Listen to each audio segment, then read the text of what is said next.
Bo día a todos. Benvidos á primeira xornada da Muller Rural organizada pola Asociación Amigos do Capítulo Serenísimo do Viño Albariño Rías Baixas. Coincidindo co Día Internacional das Mulleres Rurais, o Capítulo Serenísimo do Albariño, que celebra este ano o seu 50 aniversario, procura con este encontro contribuir ao recoñecemento da muller no mundo do viño, tanto no mantemento das explotacións vitivinícolas como na transformación da uva en viño, así como na súa promoción e comercialización. A Asociación Amigos do Capítulo Serenísimo do Viño Albariño Rías Baixas agrupa a persoas de máis de 14 países con experiencia e influencia no mundo do viño, na cultura e nos medios de comunicación. A maioría dos seus membros pertence ao mundo agrario, entre eles importantes mulleres do mundo rural vinculadas sobre todo ao sector vitivinícola. Nos seus 50 anos de historia, os que leva colaborando coa Festa do Viño do Albariño, o Capítulo Serenísimo recoñeceu o labor de homes e mulleres que traballan para e polo sector do viño desde distintas esferas da vida e da economía. A xornada de hoxe é un exemplo máis dese apoio.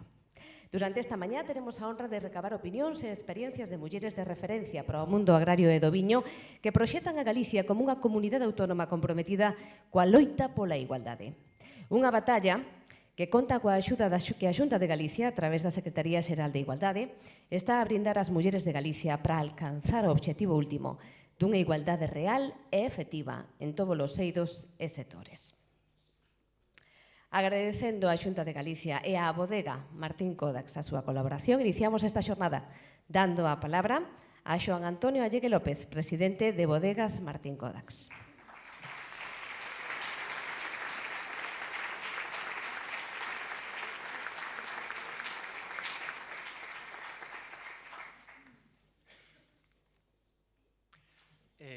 Bo día.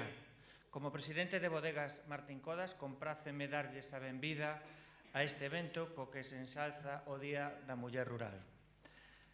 Quero agradecer a presenza das diferentes autoridades que nos acompañan e tamén se irán incorporando ao longo da xornada, os membros da Xunta de Galicia, en especial a secretaria xeral de Igualdade, dona Susana López Abella, ao conselleiro de Medio Rural, don José González Vázquez, e ao vicepresidente da Xunta de Galicia, don Alfonso Rueda Valenzuela. Estendo tamén o meu reconocemento a todos os que nos acompañan hoxe. Desexo dar a benvida a todas as mulleres presentes hoxe aquí. Celebramos esta xornada para recoñecer o traballo de tantas que nos fixeron ser o que hoxe somos como sociedade. Permítanme ser o primeiro en sumarme a ese recoñecemento. Parabéns. Mulleres, nais, empresarias, emprendedoras, protagonistas hoxe deste día. Dende Martín Codax, sumámonos a esta xornada de homenaxe. Teñen todas moito que dicir e moito que facer na nosa sociedade. En Martín Codax, permítame que lle diga que sabemos do que falamos. Voulles confesar un pequeno segredo. Moita xente pensa que a masa social de Martín Codax está composta, non sabe que está composta, na súa maioría non por socios, senón por socias. Vendo o programa que nos ofrecen os organizadores desta xornada, teremos ocasión de escoitar exemplos de éxito no noso ámbito, no ámbito rural. Son exemplos elixidos dentre os moitos que hai para animar a outras a seguir o seu camiño, buscar e atopar a excelencia na súa contorna laboral e social, dende a súa posición de mulleres que apostaron e apostan polo mundo rural. Permítanme, antes de rematar, que agradeza tamén aos organizadores deste acto, aos amigos do Capítulo Serenísimo, que nos teñan elexidos como anfitrións deste evento. Espero que a xornada e a estancia seña do seu agrado, síntanse como na súa casa porque están na súa casa. Grazas pola súa atención e boa xornada.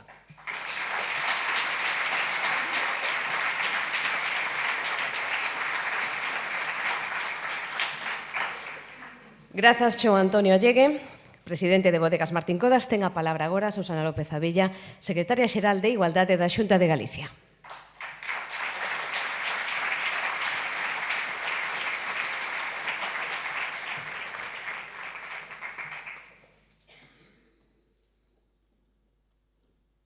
Moi bons días a todas e a todos. Saludar especialmente o presidente de Martín Codas, a Xoán Antonio. Moitísimas gracias por darnos aquí a benvida e por permitirnos organizar esta xornada. Bueno, esta xornada que organiza a Asociación Amigos do Capítulo Serenísimo do Albariño das Rías Baixas. Eu quero agradecer como membro da Xunta de Galicia esta acollida e a estas horas da mañá que estén todas vostedes e tamén moitos homes. Alguén me decía ao principio, que maravilla ver tanta muller xunta, e que temos que estar sempre, non? Mulleres e homes.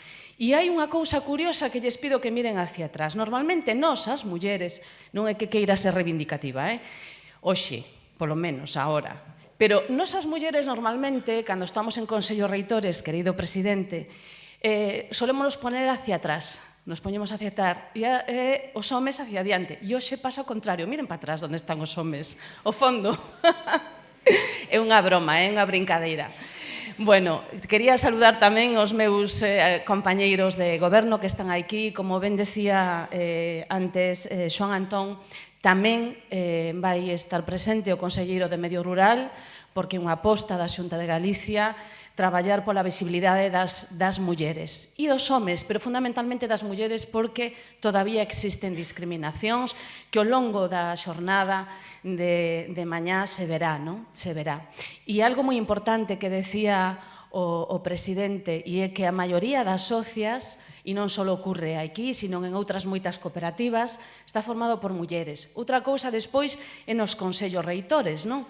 Que cambia un pouquiño a cousa. O que sí é certo que en Galicia, na Comunidade Autónoma de Galicia, e eu recordo precisamente aquí, por iso quero agradecer a Martín Codas unha vez máis, por eu teño acudido aquí como secretaria xeral en varias ocasións a debates sobre a visibilidade da muller, o esforzo que se está facendo por parte desta cooperativa e de outras moitas para a visibilidade da muller. Así que, de verdad, moitísimas gracias.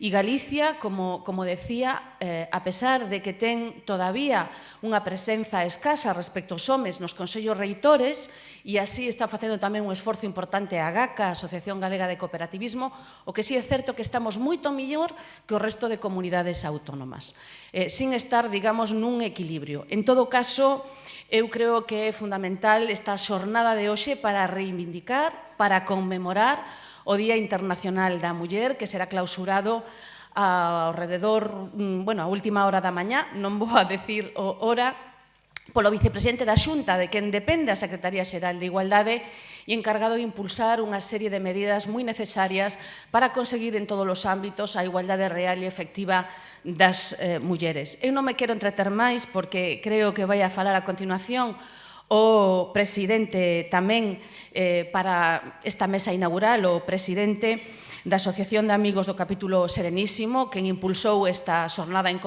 colaboración con Martín Codas, pero simplemente decir únicamente que a presencia e a actividade das mulleres no medio rural demostrou ser clave para evitar o despoboamento e para a consecución dun desenvolvemento pleno e sostible do medio rural. Hoxe que se fala tanto da España vaciada, do declive demográfico, o papel da muller sigue sendo vital e importantísimo, non?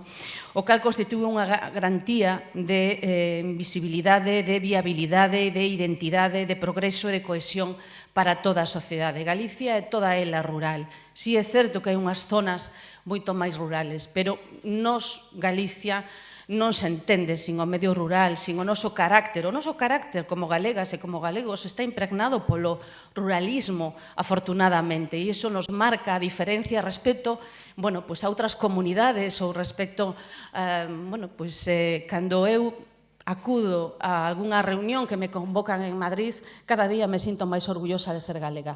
Pero tamén estou orgullosa, e hoxe creo que é un día bon para decilo, de ser española. Creo que é importante, non? Iso que nos marca a todos e a todas.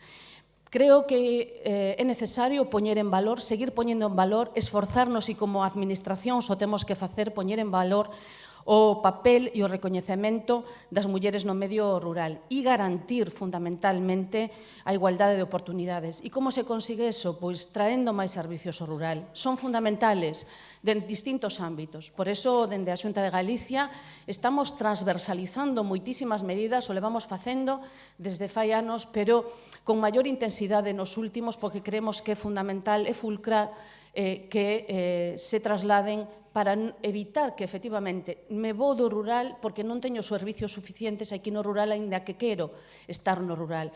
Hai moita xente que está voltando ao rural, porque a calidade de vida dura, pero a calidade de vida do rural é moitísimo millor que podemos ter nas cidades. Pero isto é unha realidade cambiante e seguro que nas ponencias desta mañá se abordarán aspectos moi importantes e dos problemas que tedes as mulleres do rural, se sades de aquí, dunha zona tan fermosa como son as Rías Baixas, ou se sades do interior de Lugo, como son eu, onde hai moitas gandeiras que, como a vos, se levantan ás 6, 7 da mañá para facer os ordeños, no caso da gandería, ou a viticultura tamén, en zonas como a Ribeira Sacra. En todo caso, eu quero agradecer a vosa atención, o voso esforzo por estar aquí, porque o feito de que esteades hoxe aquí, a estas horas da mañá, é que deixastedes xa todo feito na casa ou que tedes que facelo despois á volta, non? A veces facedes encargos os compañeiros de vida que tedes, non? Decía unha importantísima, e remato xa prometo con isto, unha importantísima responsable de unha empresa, ela é de Vilalba, pero vive en Ginebra polas súas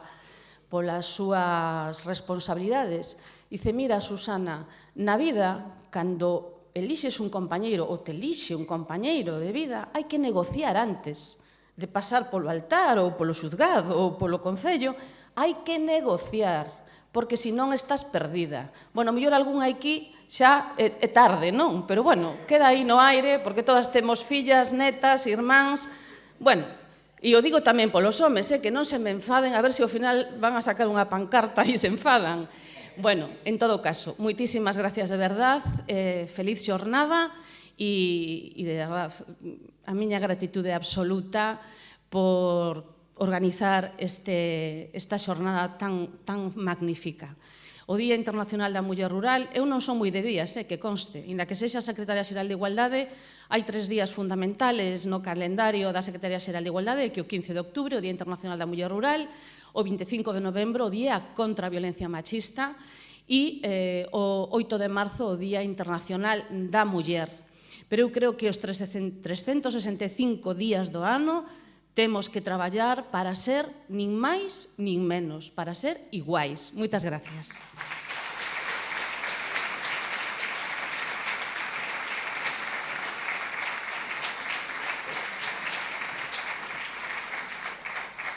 Moitas grazas, Susana López Abella, Secretaria Xeral da Igualdade da Xunta de Galicia. Escoitamos agora a Eugenia Medina González. É licenciada en Bioloxía, dispón dun máster en Viticultura, Enoloxía e Marketing do Viño.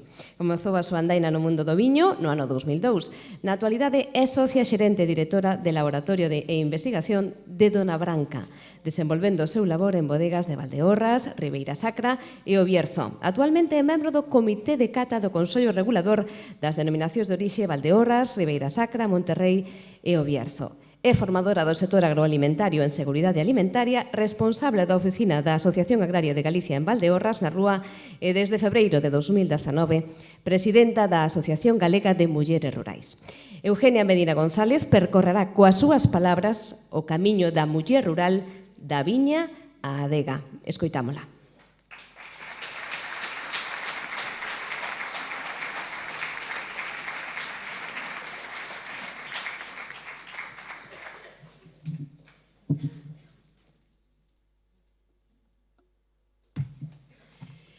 Bos días a todos e a todas. Bueno, al principio solamente decir que estou un poquinho nerviosa porque é un pouco a miña puesta de largo como presidenta de Agamur. Quero agradecer para empezar que me invitasen a estas jornadas. Gracias á organización, gracias a Adegas Martín Codas, Secretaria Xeral de Igualdade, ao presidente de Martín Codas, por supuesto. Gracias a todos por facerme partícipe dunhas jornadas tan interesantes. Quero agradecer especialmente a Adega Martín Codas para mí é un agradecimiento persoal, porque eu fai uns cantos aniños arranquei a miña andadura no mundo do viño nesta maravillosa adega, facendo prácticas. Namoreime do sector, namoreime do viño, namoreime das uvas e de todo o que enleva. Decidín facer un cambio na miña vida e orientar directamente ao mundo do viño. A día de hoxe me dedico en exclusividade, non solamente profesional, sino como forma de vida. Bueno, eu son unha muller que é moi afortunada por poder exercer a miña profesión de maneira libre e encantada da vida de facela. Traballo no rural, son unha muller rural, emprendedora. Empecé fai casi 13 anos unha empresa na que me sinto totalmente representada, que teño gratificacións, pero reconozco, e o sabemos todas as mulleres que traballamos neste sector, que o mundo de viño, como calquera outro mundo, non é fácil. É un reflejo da sociedade actual, temos os mesmos problemas que calquera outro sector e, en algún caso, algún máis. Tradicionalmente, o mundo rural sempre estuvo rodeado de mulleres, sempre estuvemos no mundo rural.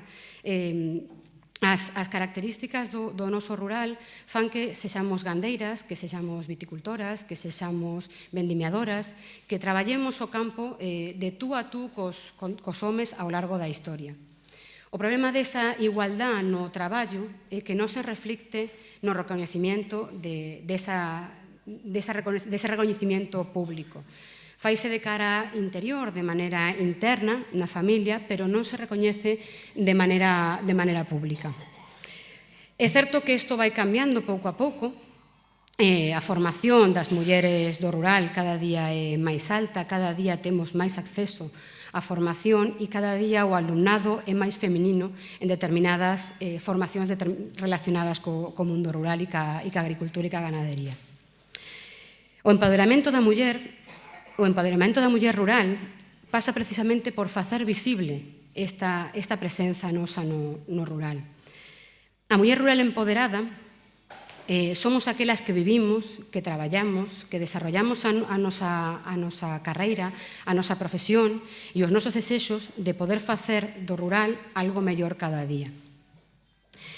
Debemos camiñar con unha concepción de muller de contexto rural que demanda facerse un oco privilexiado nas industrias, que nos recoñezan, que nos vexan.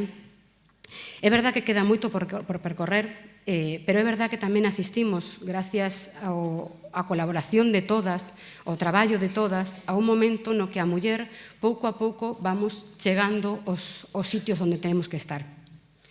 O problema laboral da muller no rural é o mesmo problema e ten a mesma importancia que en calquera outro sector.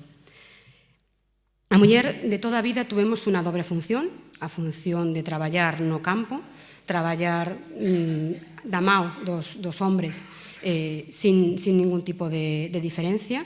Traballamos cos animales, traballamos ca ganadería, ca viticultura, ca agricultura, e despois tiñamos a dobre labor de facer as labores do fogar. Traballar na casa, alimentar, cociñar, cuidar crianzas, cuidar persoas maiores. Un dobre traballo que nos fai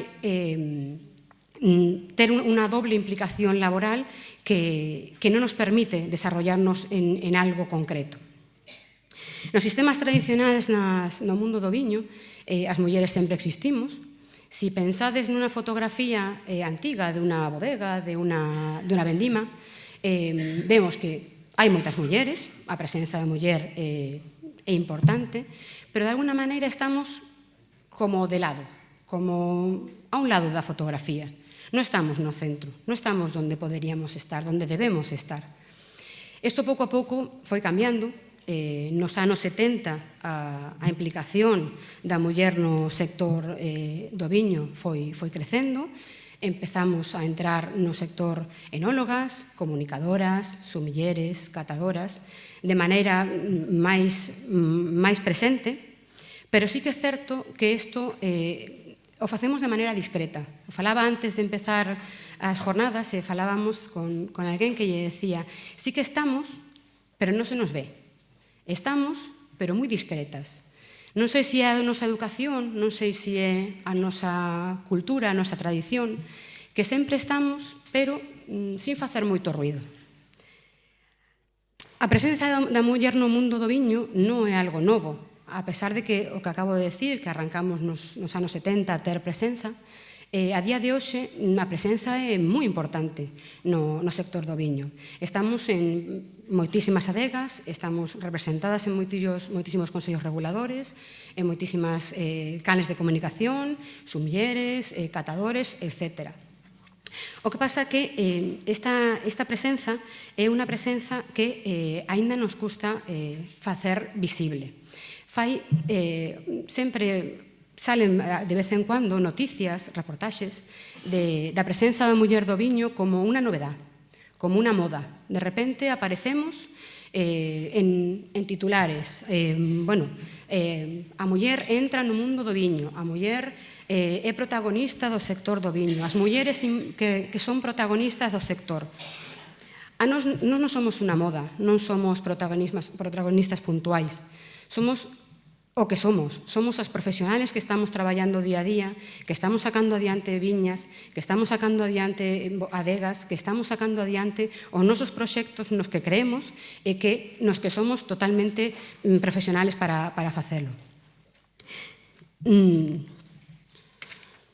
É verdad que temos que loitar con estereotipos de xénero que siguen existindo na sociedade xeral, pero no mundo de viño en particular.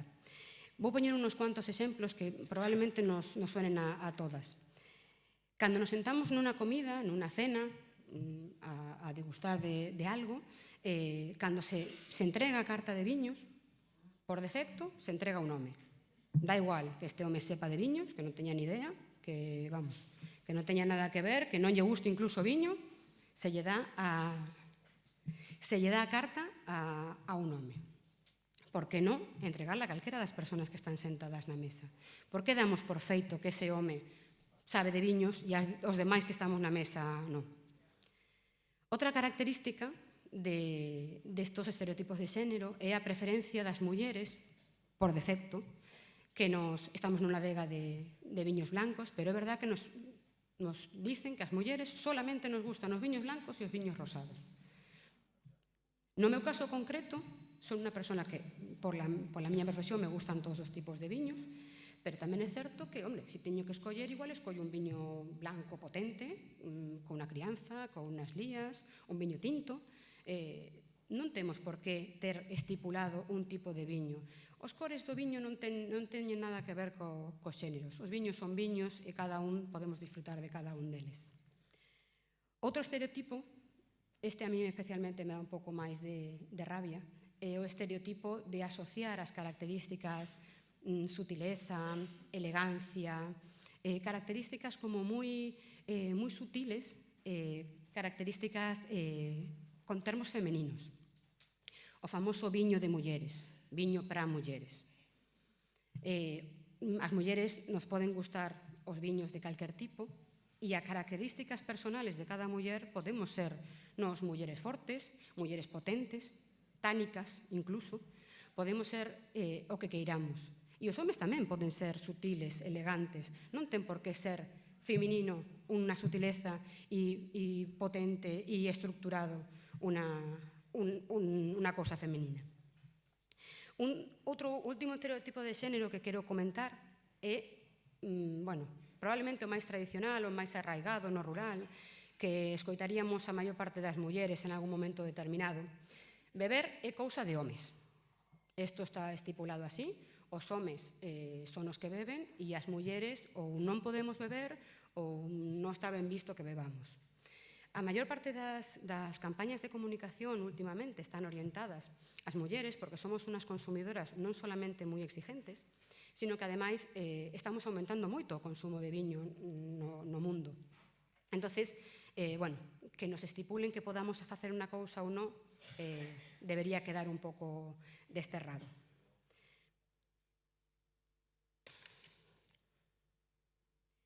Tamén é verdad que chegamos a un punto, as mulleres que nos estamos dedicando a este sector, que nos preguntamos se estamos traballando de tú a tú cos homes, se estamos traballando mao a mao.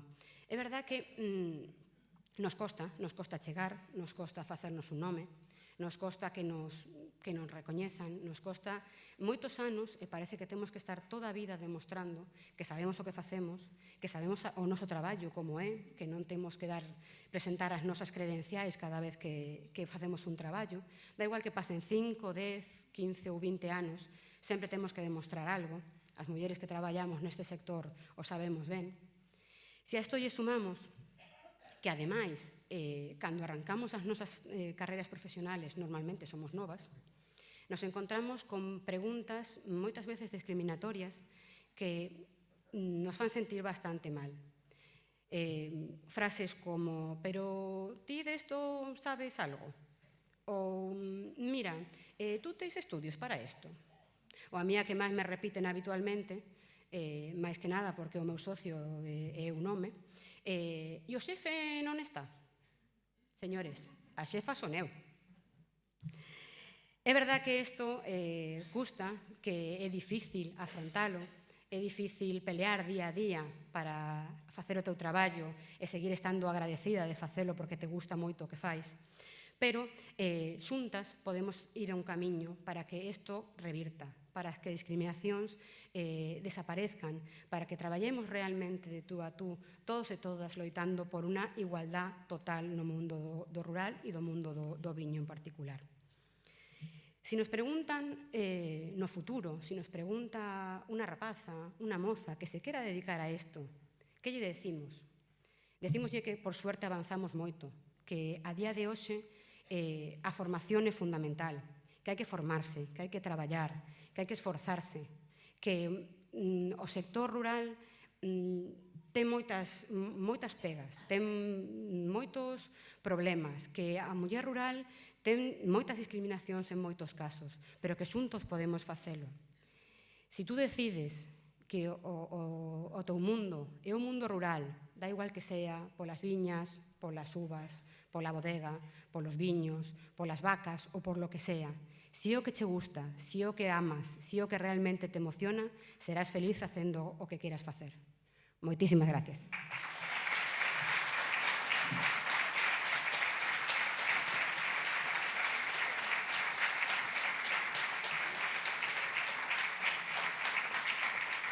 Grazas, Eugenia Medina González, por trasladarnos as necesidades do sector rural e tamén da muller no sector rural. Hoxe é Día Internacional das Mulleres Rurais e un día para falar, por suposto, de igualdade. Algúnas das necesidades xa non as planteou Eugenia. Queremos saber cales son os apoios que brinda a Secretaría Xeral de Igualdade desde a Xunta de Galicia para conseguir esa igualdade efectiva en todos os eidos. E por iso dou de novo a palabra a Susana López Abella, Secretaria Xeral de Igualdade da Xunta de Galicia.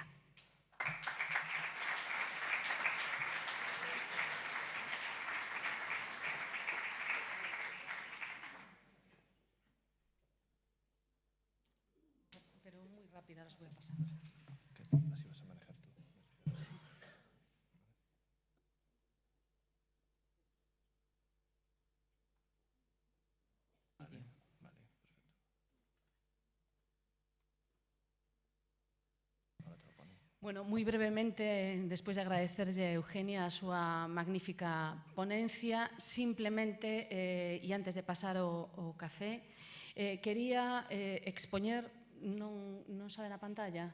Sí. Expoñer brevemente unha serie de accións e medidas que estamos a desenvolver na Xunta de Galicia. Prometo ser moi rápida.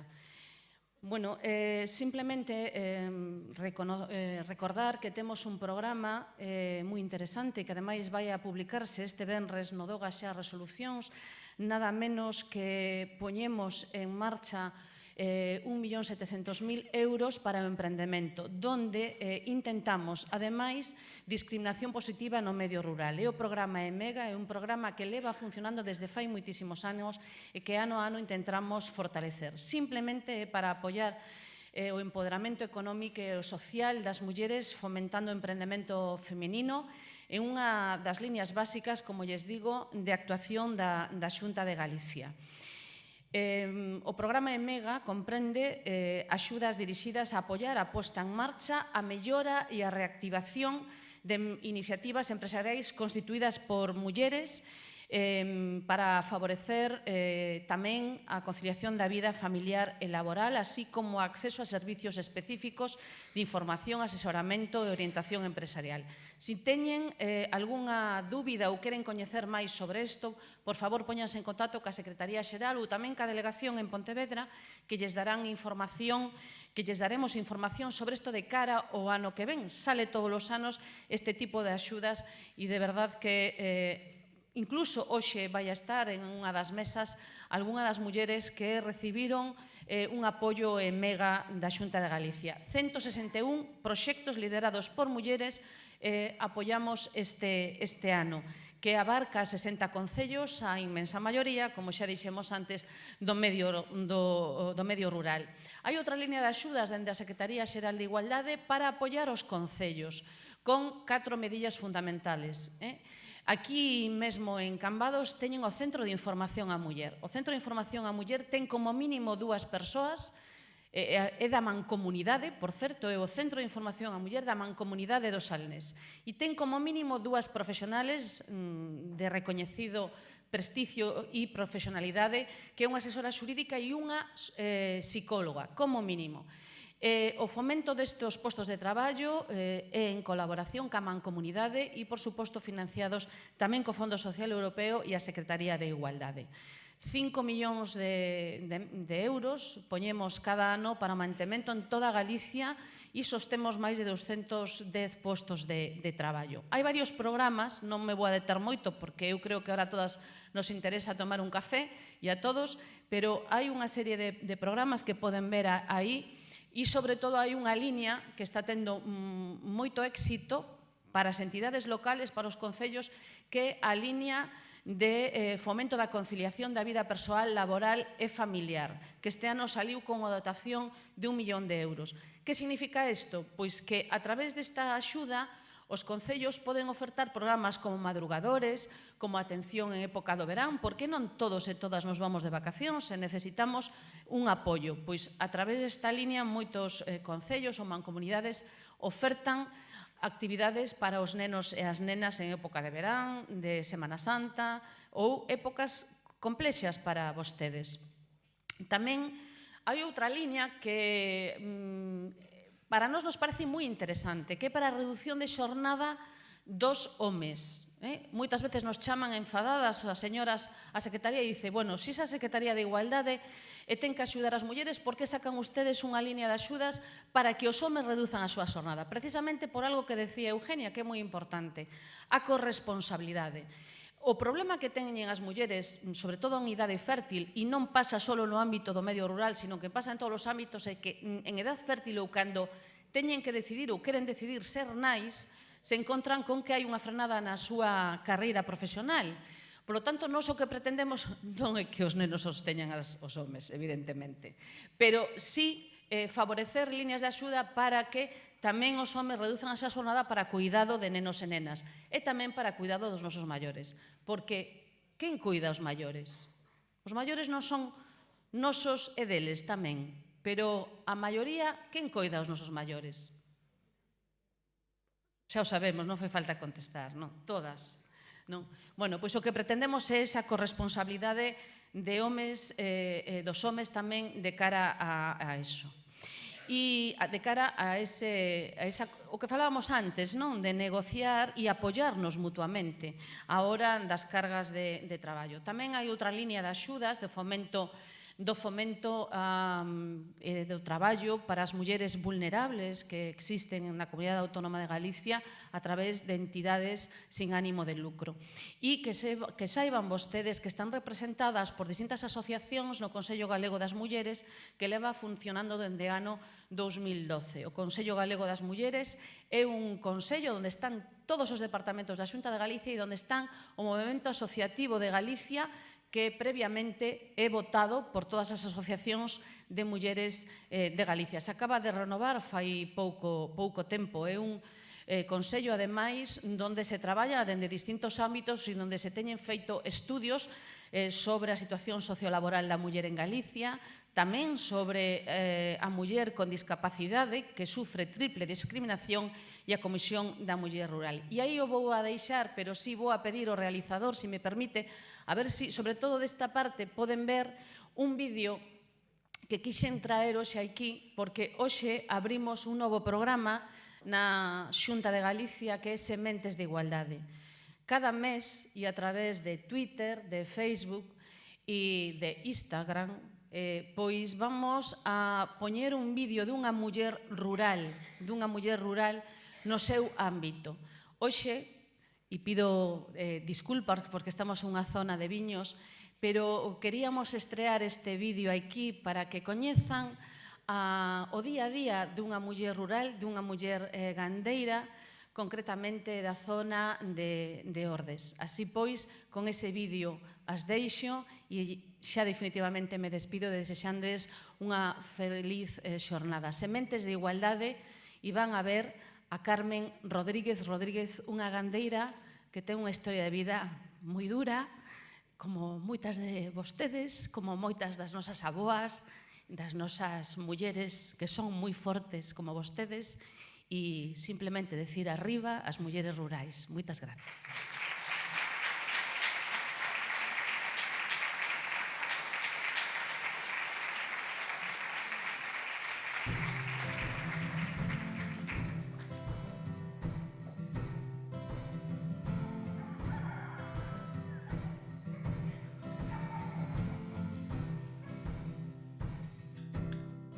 Chámome Carmen Rodríguez, eu son gandeira, claro que tamén son esposa, filla e nai. O papel de gandeira telo que sentir porque non hai maior riqueza, se así queres que che diga, como ir para o teu traballo con sentimento e con esa sensibilidade que requiere o cuidado dos animais, porque, bueno, a verdade que son tremendamente agradecidos e o animal domino ca propia voz. E eu vou para o ordeño e os animales saben incluso o meu estado, se estou nerviosa, se casi que non sei describirche con palabras, é moito sentimento.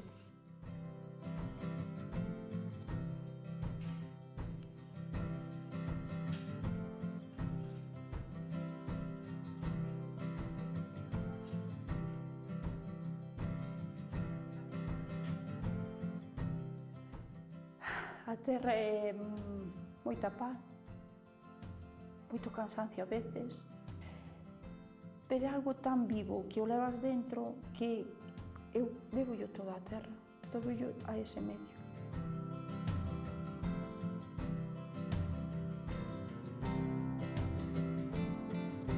Bueno, que tal ahorita, Ro, na clase? Ben, hoxe tuve que expoñer un traballo nunha clase. E ti que tal no establo, que tal as vacas? Ben, non se pode dedicar, sabes?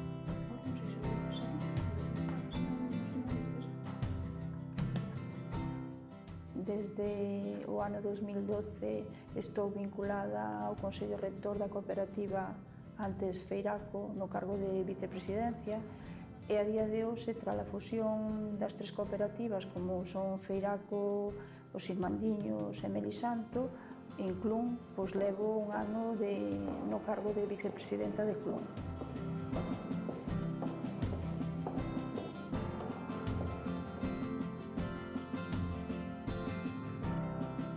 E tamén son coordinadora dun grupo de empoderamento da muller que Mulleres de Seu, da cooperativa Clun. Con Mulleres de Seu o que se pretende é ter máis presenza da muller na cooperativa. No noso grupo andamos cerca das 500 socias activas. Entón, Mulleres de Seu é unha iniciativa de empoderamento da muller no rural vinculada á cooperativa, pero en realidad estamos traballando tamén a faceta personal. Entonces empezamos por motivar as compañeiras e por autovalorarse para que aspire a postos do Consello Rector e incluso de xestión, porque non?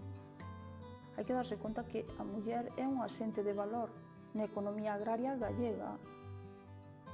Entonces, tamén temos que lle dar ese espazo. Eu creo que a día de hoxe, bueno, vamos lentos, pero que vamos alcanzando esos pequenos objetivos en cuotas que nos estamos marcando. A muller é un cúmulo de sentimento, de sensibilidade, de prudencia tamén, e de superación. Pero en canto a profesión, en canto a talento, en canto a responsabilidade, ten que ser a responsabilidade femenina ou masculina. Por qué? Cando falamos de igualdade é como que estamos reclamando algo. Non debería ser así. A igualdade non é un reto, senón que é o único camiño posible.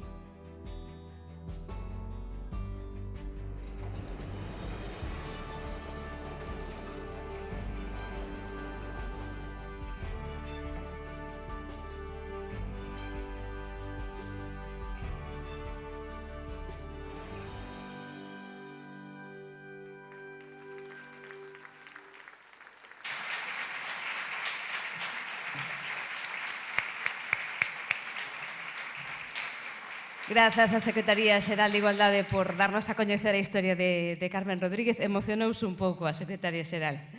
Ben, pois ahora sí que imos descansar uns minutiños, uns 20 minutos, hasta as 12 menos cuarto para tomar un café. E logo despois arranca a mesa redonda entre 4 mulleres referentes do medio rural. Marisol Bueno, adegueira e presidenta fundadora da Denominación de Orixe Rías Baixas, Katia Álvarez, directora de Enoloxía de Bodegas Martín Codax, Cristina Fernández Armesto, socia de Casa Grande de Xanceda, e Xiana Domínguez Álvarez, viticultora e propietaria de Bodega Chao do Couso. Ata dentro dun anaco.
Comezamos xa despois da... Grazas a todos pola súa presenza. Comezamos xa despois da pausa do café o encontro, a mesa redonda sobre a importancia da muller no eido rural. Unha posta en común de experiencias que nos proporcionará unha imaxe real sobre a situación da muller neste eido. Gustaríanos que participasen, que levantasen a man se teñen algunha pregunta, algunha proposta, algunha experiencia que contar. Para facilitarnos esta radiografía da muller e da muller rural, contamos hoxe con, en primeiro lugar, Marisol Bueno, adegueira e presidenta fundadora da denominación de orixe Rías Baixas. É licenciada en Ciencias Biolóxicas, foi profesora de Ciencias e no ano 79 convértese en viticultora do Pazo de Señoráns. No 1986 é nomeada presidenta do Consello Regulador do Albariño, foino durante máis de 20 anos, convertendo no Consello Regulador Rías Baixas, creando o seu regulamento e os seus rexistros ata obter a denominación de orixe no 1989. Foi nese mesmo ano, no 89, cando se converte en bodegueira, fundando a bodega Pazo de Señoráns, e 10 anos despois recibe a medalla Castelao polo seu labor ao fronte da viticultura galega. Desde o ano 2007, compaxina a dirección da bodega Pazo de Señoráns coa vicepresidencia da Academia Galega de Gastronomía, a que pertence desde o ano 2001. Grazas por estar aquí, Marisol, benvida.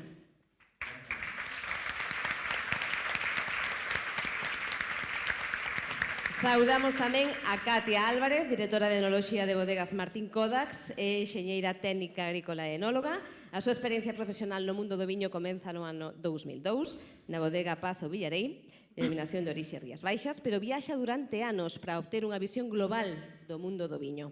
En 2005 comeza a súa etapa en Bodegas Martín Codax, onde dirixiu e dirixe innumerables proxectos que contribuíron e contribúen ao éxito da bodega e dos viños galegos. É unha das 10 mellores enólogas de España e asiste como relatora a numerosos congresos nacionais e internacionais.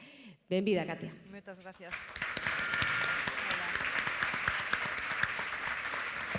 Con nós tamén está Cristina Fernández Armesto, socia da Casa Grande de Xanceda. Estudou empresariais internacionais e tras desenvolver a súa carreira profesional nunha gran compañía, veu desde Madrid a Xanceda hai 10 anos para ocuparse da granxa láctea que con moita ilusión crearon os seus avós nos anos 60. A famosa Casa Grande de Xanceda. Hoxe non só é líder do mercado de iogures ecolóxicos de España, senón que, ademais, converteuse nunha empresa que aposta pola ecoloxía e polo rural galego. E están convencidos de que hai unha forma mellor e máis responsable de elaborar produtos lácteos. Benvida, Cristina. Grazas.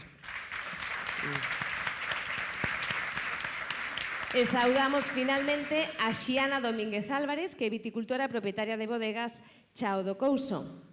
Naceu no Concello da Pobra de Tribes, no macizo central ourensán.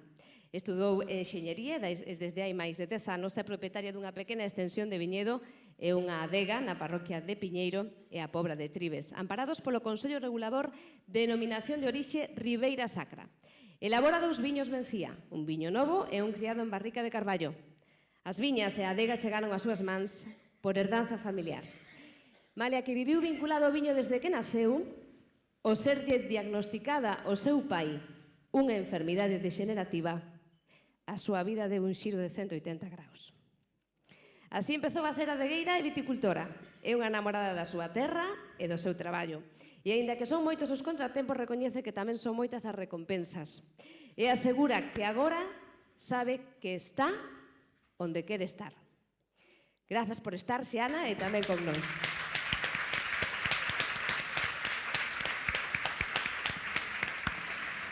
Ben, pois feitas xa as presentacións e animándoos a todos a participar, comezamos a mesa redonda, se vos parece, cunha pregunta que nos gustaría que nos contestarades desde a vosa experiencia profesional. Como vedes vos a muller rural nestes momentos? Que cambiou nos últimos anos? Que obstáculos se atopa? Que ventaxas? Que apoios? Gustaríame que comezase Marisol. Bueno, en lo que yo conozco, que es la viticultura, la mujer rural ha cambiado bastante. Yo creo que cuando nosotros empezamos, las mujeres rurales, allí por los años 86-87, de esta zona que se dedicaban a la viticultura, no podaban, no ataban todas las labores creativas de la viña, las más bonitas las hacían los hombres. No se las consideraba casi que para eso.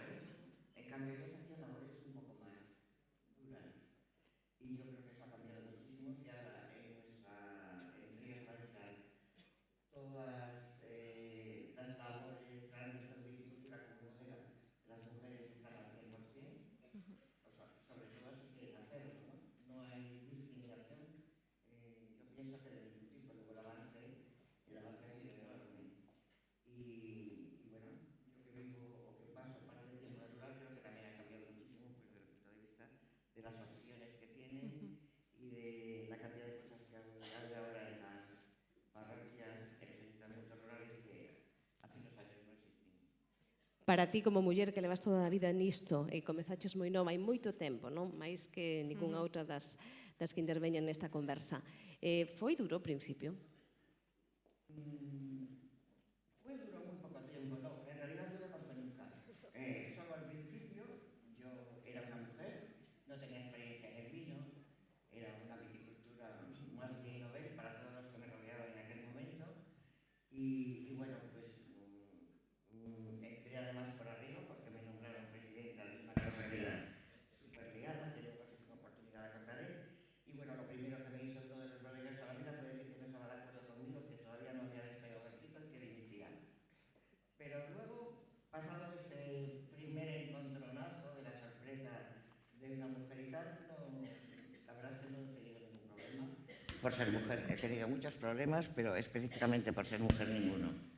Foches unha das culpables de que se creara a denominación de orixe. Foi complicado reunir a xente para intentar loitar por un ben común? Yo creo que tampoco fue demasiado complicado. O sea, los gallegos tenemos fama de poco solidarios, de que no se nos puede juntar. Me resultó, fueron circunstancias bastante especiales. Cuando nosotros empezamos, no había, ahora nos parece increíble, ¿no? El albariño en todas partes del mundo, todos los grupos queriendo comprar importantes bodegas en Rías Baixas, pero parece increíble que hace 30 años nada de eso existía. O sea, las bodegas que vendían albariño no era albariño, y los que hacían albariño lo vendían sin etiqueta, no se sabía si era un albariño. Esa era nuestra realidad de hace 30 años. No había prácticamente nada, no había registros de nada. Hubo que hacer un trabajo duro, pero tuve la suerte de que el consejero en aquel momento, el que me nombró, me dejó elegir como vocales a quien yo quisiera. Y entonces yo busqué, aparte de bodegueros tradicionales, los que estaban viticultores de toda la vida, que era un colectivo que no podías olvidar y además era súper importante. Y después, pues hay algunos por aquí, a los que estaban empezando, por ejemplo, el presidente Martín Codas, que empezaba entonces como cooperativa, Manolo Padín, presidente de Sandesur, otros chicos que estaban en el condado y empezaban a invertir en el viñedo desde otros negocios, a Manolo Otero de Gran Bazán, que entonces empezaba con su proyecto. Y yo creo que fue un grupo que trabajó muy bien, fue muy generoso, porque fue capaz, no había ni un duro, fueron capaces de hacer su trabajo, no solo pensando lo primero en el dinero, sino creyendo en nuestro producto, creyendo en hacer las cosas bien y que las bondades vendrían después por añadidura, trabajando porque todos estábamos convencidos de que una marca común era súper importante y tu marca propia es importante, pero el paraguas donde se desarrolla, como se ha comprobado, es importantísimo también. Y con la determinación, o sea, con la seguridad de que nuestro producto era un gran blanco para el mundo y con la determinación de hacer un trabajo para poder conseguir llevarlo a todo el mundo poquito a poco dentro de nuestras posibilidades, que eran súper escasas. Pero yo creo que se hizo un trabajo importante que ahora no nos damos cuenta, pero si echas la vista atrás te quedas absolutamente asombrado. Katia, como evolucionou o mundo da muller rural desde o teu punto de vista, de a túa experiencia persoal? A ver, eu creo que nos últimos anos sí que hubo un cambio no papel da muller no mundo rural, e máis en relación co mundo da viticultura, que é o que teño máis cerca polo desarrollo profesional. Eu creo que o que máis cambiou foi o posicionamento da muller. A muller de Rías Baixas todavía traballou na viña toda a vida, pero a bodega viña home ou o fillo. As mulleres non viñan. Eu creo que nestes últimos anos sí que hubo un darse conta de que eu tamén podo tomar decisións e que eu podo ser administradora da miña viña, do meu negocio e da miña forma de vida. Porque eu creo que aquí antes o noso presidente, Xoán, o comentaba, moita da masa social que hai na adega son mulleres. Eu creo que hoxe hai mulleres que se deron conta de que poden vivir sendo viticultoras e que é unha forma de vida, ademais, moi boa, porque permite ser o teu propio xefe, co que eso supón, toda a conciliación tanto con nenos como con maiores é moito máis sencilla cando ti podes dispor do teu tempo que cando tes xente a quen reportar. Entón, eu creo que sí que hubo un cambio de posicionamento da muller, de dar un paso adiante e de decir eu podo levar as rendas da miña vida como viticultora e que sexa o meu modo de vida. Eso para mí foi evidente nos últimos anos. Eu creo que é incluso máis evidente en Rías Baixas, en Galicia, na nosa zona, non sei se son Rías Baixas, pero sí que en Galicia, debido ao carácter da muller galega. Somos mulleres fortes, rudas, que por feitos históricos, pois moitas veces se tiveron que facer cargo das casas, das economías familiares, dos nenos. Hubo desde na zona da costa todas as mulleres de mariñeiros, que os homes marchaban 3, 4, 5, 6 meses fora e as mulleres tiñan que facer todo, ou incluso a emigración dos anos 60, 70, que en Galicia foi moi forte. Eu sen máis, miña avoa foi emigrante, estivo en Alemanha, miña nai estivo en Alemanha, cando volveron a España, eu creo que iso son cousas que marcan e que che fan ver a vida dunha forma diferente. Eu recordo que unha das primeiras cousas que me dixo miña nai foi: fai o que queiras, pero que fagas, fao ben. Intenta valerte por ti mesma. Eso, eu ahora mesmo teño 41 anos e creo que son unha das mulleres desta xeración que tivemos o impulso das nosas nais, o apoio de estudia, fórmate, sé un profesional, que pouco a pouco fomos educadas na ambición, unha ambición sana, de poder ser independientes, de non ter medos, de poder chegar a un posicionamento bo, a unha carreira profesional. E creo que temos o privilexio de que todas as cousas pouco a pouco foron desenvolvéndose para que agora iso sea posible. Pero tamén creo que foi máis fácil nesta zona, en Rías Baixas, que en outras zonas de España. Eu, sin máis, traballei en outras zonas de España. Recordo a primeira entrevista laboral que tiven era eu como muller e 3 homes. De experiencia, eu era a que máis tiña. Non é que o diga eu, era evidente por os currículos. E o traballo deronllo a un moi bo amigo meu. El díxome ao acabar a entrevista: Katia, se eu teño traballo é porque sou home. Noutras zonas, en zonas vinculadas en traballos vinculados coa agricultura, eu creo que o machismo é moito máis evidente que o que podemos ver en Galicia. Estou convencida. Aquí as oportunidades son quizáis un pouco máis fáciles. Creo que tamén está moi relacionado porque somos unha denominación de orixe moi xoven, que ten 30 anos, que empezou a desenrolarse sen ataduras culturais e por iso tamén se lle deu oportunidade a moitas mulleres, tanto na adega, na enoloxía, na viticultura, como no marketing, comunicación ou comercialización. Creo que se xuntaron moitos factores, pero que cambiou é superevidente. Pois é curioso ese punto de vista do mundo do viño aquí en Galicia, porque moitas veces podese pensar o contrario, pero que ser case pioneiros, poderíamos dicir entre comillas, nesa visualización ou nesa visibilidade da muller, é moi interesante. E iso que tienes razón, Tania, que somos, Katia, perdona, que somos absolutamente pioneros en eso. Siempre ha habido aquí, mucho antes, y muchas más mujeres que en otras partes de España. Pois iso é moi interesante, gustaríame tamén profundizar e que tamén profundizasen desde a súa experiencia algunhas das persoas do público que tamén nos conten que viven ou non esa situación similar agora nun anaco. Cristina, como gandeira, volves á granxa dos teus avós. Cambiou moito a cousa desde que os teus avós estaban ao fronte desa granxa? Bueno, ahora en Casagrande de Sanceda estamos afincados en Mesía, en un concello completamente rural, y lo que ha cambiado es que ahora somos 45 personas y el 60% mujeres. Y no por un tema de discriminación positiva, sino al revés, ¿no? Porque nunca hemos discriminado a la hora de contratar a una persona. Yo siempre he contratado a una persona por su valía y si era apta para el puesto o no.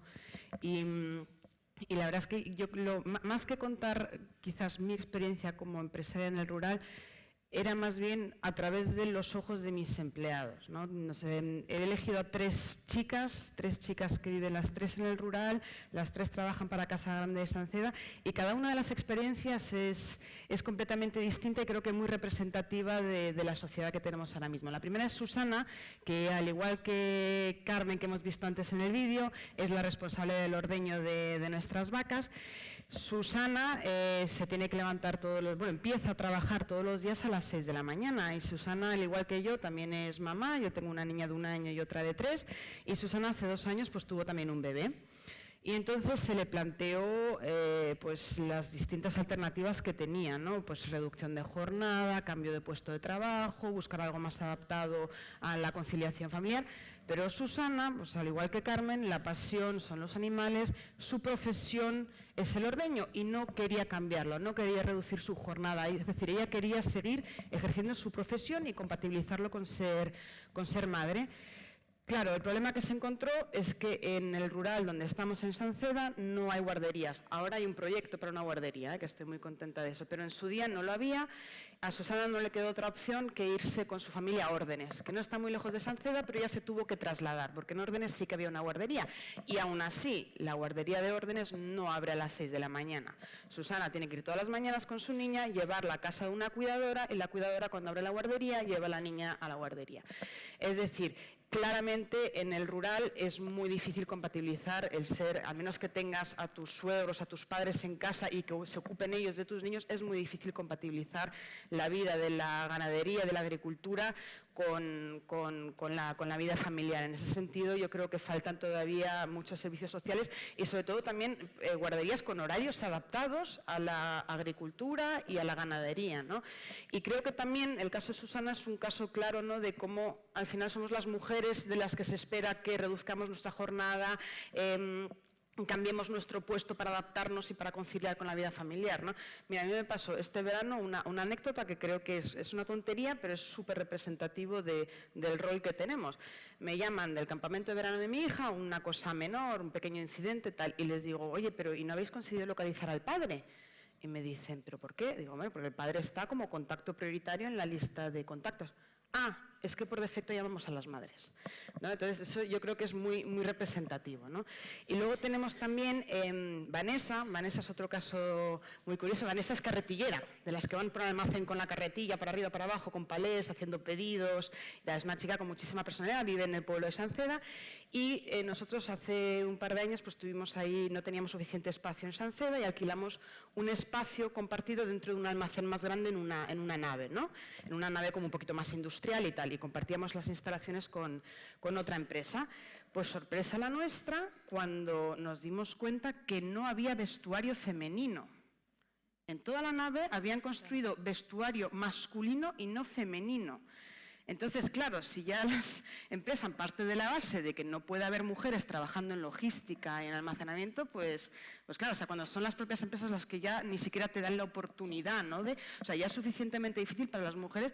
O sea, yo como empresaria sé que una mujer en edad fértil puede suponer un mayor coste para la empresa cuando se quede embarazada, porque quieras o no, tú ya contratas a la sustitución 1 o 2 meses antes para que, entonces durante unos meses siempre tienes una duplicidad de costes, ¿no? Entonces yo creo que ahí también faltan políticas laborales de alguna forma más generosas con las mujeres, ¿no? Para que no haya ningún tipo de barrera a la hora de contratar mujeres. Y luego, en tercer lugar, el caso de Nuria. Nuria es una chica que también vive en un pueblo al lado de Sanceda y es lo que para mí es el futuro de las mujeres en el rural. Es una chica que ha estudiado químicas, que en cuanto puede se coge la mochila y se recorre el mundo, que está formada, que tiene ambición profesional, además es una apasionada de Galicia, es una apasionada del rural, de la lengua, de la cultura, de todo, y quiere vivir en el rural. Y yo creo que gente como Nuria, que empezó como becaria en mi empresa y ahora es responsable de calidad y responsable de I+D dentro de mi empresa, pues son el futuro de Galicia. Es gente apasionada, formada, que quiere vivir del rural y que a empresas como la mía, que nos afincamos en el rural, nos aportan valor y hacen que conjuntamente podamos crear riqueza en el rural y que podamos crear empleo en el rural. Pues Pois moitas gracias, Cristina. Dasnos outra visión que é da necesidade. Os servizos que se precisan tanto no rural como que precisan as mulleres rurales. Falábamos antes de que éramos pioneiros de algo, agora falamos das necesidades que nos fan falta, que nos fan falta as mulleres no rural. Contanos, Xiana, desde un lugar un pouco máis hostil, quizáis, como vives esa evolución da muller rural? Ti que sempre estiveches pegada sempre ao mundo do viño, ao mundo do agro, pero agora va bastante máis. Sí, eu son do macizo central ourensán, que é a montaña, o rural máis rural que pode haber, xunto co interior de Lugo. Quizás somos as zonas máis castigadas, máis olvidadas. Sufro a despoboación. No meu concello estamos en 1000 e poucos habitantes, en cuestión de menos de 20 anos baixaron 1000, éramos casi 3000, agora somos 1000 e pouco. A autovía máis cercana témola a 1 hora, tardei 3 horas en chegar aquí. Non temos 4G, o hospital máis cercano témolo a 1 hora.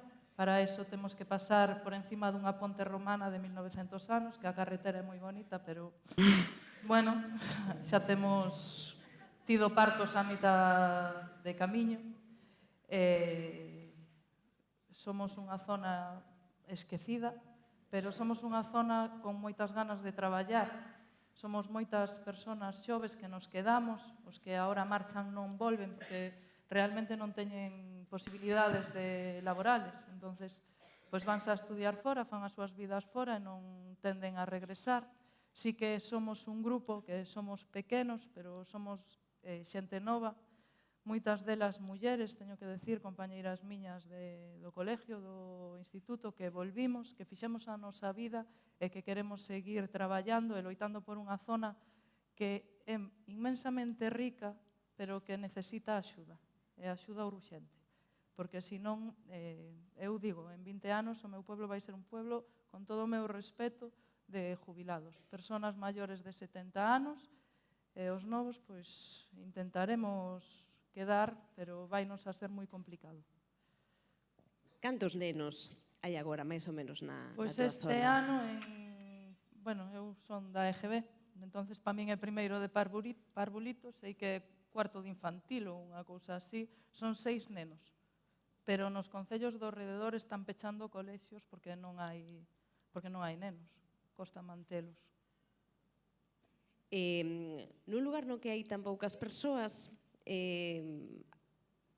hai igualdade, desigualdade, ou o importante son as persoas, ali non se mira o meu mundo? A ver, eu conto a miña experiencia persoal. Eu nunca tuve ningún problema por ser muller, nunca. De feito, eu teño a todo o pueblo concienciado, entonces, cando hai unha tormenta, ven un granizo, que sempre estás en tensión, porque pode irseche toda a colleita de todo o traballo dun ano en 5 minutos, están todos moi concienciados cas tormentas e apoiándome aí ao máximo. Eu a maior parte do viño que fago consúmese no meu concello. O sea, todo o mundo pide, todo o mundo quere, as persoas que están fora que veñen de vacacións pídencho, noto un apoio moi grande. O millor fora dai, pues, sempre hai circunstancias, pero xa che digo que o contrario, sempre tuve moito apoio. Bueno, gustaríame neste momento que se alguén se ve representado nestas experiencias, que quere facer algunha pregunta, por favor que participe, porque diso se trata, de que todos poñamos en común experiencias e ideas e que así compartamos tamén parte da historia, que tamén é parte da historia de Galicia. Neste punto, mentras que pensan e que queren preguntar ou do que queren falar, gustaríame, falábamos antes das necesidades que ten, por exemplo, Nuria ou Susana, das necesidades que ten Xiana por culpa do despoboamento rural. Que outras necesidades ten a muller ou ten o rural agora mesmo en Galicia? Marisol. No sé, yo pienso que tiene casi los mismos que tenemos en todas partes, porque los casos que contaba Cristina. Sí, Cristina, pueden ocurrir igual en cualquier calle de cualquier ciudad. O sea, yo creo que tienen los mismos problemas que tenemos las mujeres en todas partes. Yo creo que hay un problema. Nadie está concienciado, o no sé si la gente está concienciada de que si queremos que la familia siga siendo y sigamos diciendo que es la base de la sociedad, de alguna manera hay que ayudar a que esa familia sea viable, no siempre a costa de la mujer, que ahora pues es lo típico, siempre es a costa de las mujeres trabajamos el doble en el rural y fuera del rural, atiendes a tu casa, atiendes a tu trabajo, es el hoy por hoy de la mujer, pero yo pienso que las mujeres de hoy en día tampoco estamos dispuestas a dejar nuestra vida y nuestro trabajo porque no queremos depender de nadie y bueno, pues te encuentras ahí con una controversia y al final tengas 30 años, o sea, no es ya la gente de mi generación, sino la generación de mis hijas y de todo el mundo, o sea, se da por hecho que es la mujer la que tiene que sacrificarse. Entonces yo creo que son los mismos problemas para mi gusto en el rural que fuera del rural. En el rural aparte tienen todos esos problemas, sobre todo quizá donde tú vives, porque yo creo que en nuestra zona cada vez tienen menos problemas. Yo creo que no. Aquí en nuestra zona tienen muchas cosas, estamos cerca de las ciudades, es casi vivir en una urbanización. Pero las mujeres tienen problemas en todas partes. Katia. Yo creo que hay... Perdón. Perdona tú.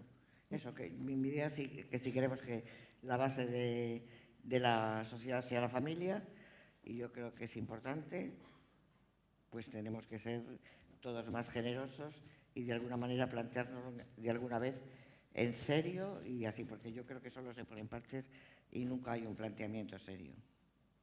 Unha combinación de axudas públicas, pero tamén de cambio de mentalidade, non? Non? Yo creo que ayudas públicas sí, pero pensando en ayudas públicas y desgravaciones, porque las ayudas públicas son importantes, pero yo creo que las mujeres también quieren educar a sus hijos, quieren tener tiempo para hacerlo. Yo creo que va mucho más allá de esas pequeñas pinceladas de que te regalen algo. Yo creo que es algo más profundo que habría que pensarlo con más calma y tiempo.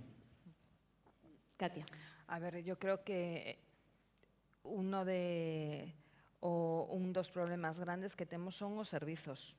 Eu creo que no rural non temos os mesmos servicios que poden ter nunha gran cidade. E iso que nos estamos nunha zona que non me podo comparar a miña situación en Cambados coa que pode ter Xiana no seu pueblo ou en Sanceda. Nos estamos moito máis cerca de núcleos maiores, entón temos outros servicios, pero ainda así hai problemas. O sea, o tema da conciliación é complicado. É complicado.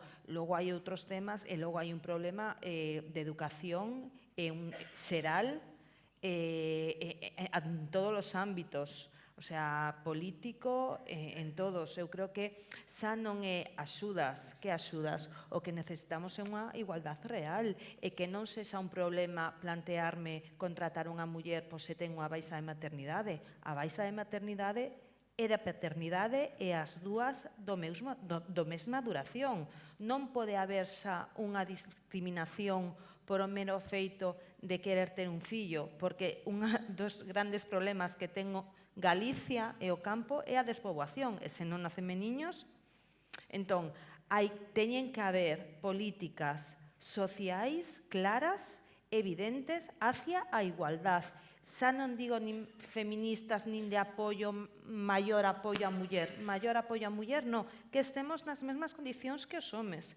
Eso para min é fundamental, que en ningún momento alguén se plantee a quen contrato por o mero feito de ser muller. Iso debería quedar desterrado. E logo todo o tema de servicios. Estamos hablando de guarderías, plan madruga, actividades extraescolares. Eu falo diso en primeira persona porque teño 2 nenos pequenos, pero do mesmo lado, atención aos maiores. Hai moitísimas familias con maiores ao seu cargo. Esas persoas son dependentes, necesitan axudas, residencias, con horarios, transportes, e iso nestas zonas rurales é complicado. Sobre todo porque os nosos horarios, falaba antes do ordeño das vacas, aquí en Vendimia non hai horarios. Como dis, hoxe non vendimiamos a partir das 6 da tarde, a maioría dos que están aquí.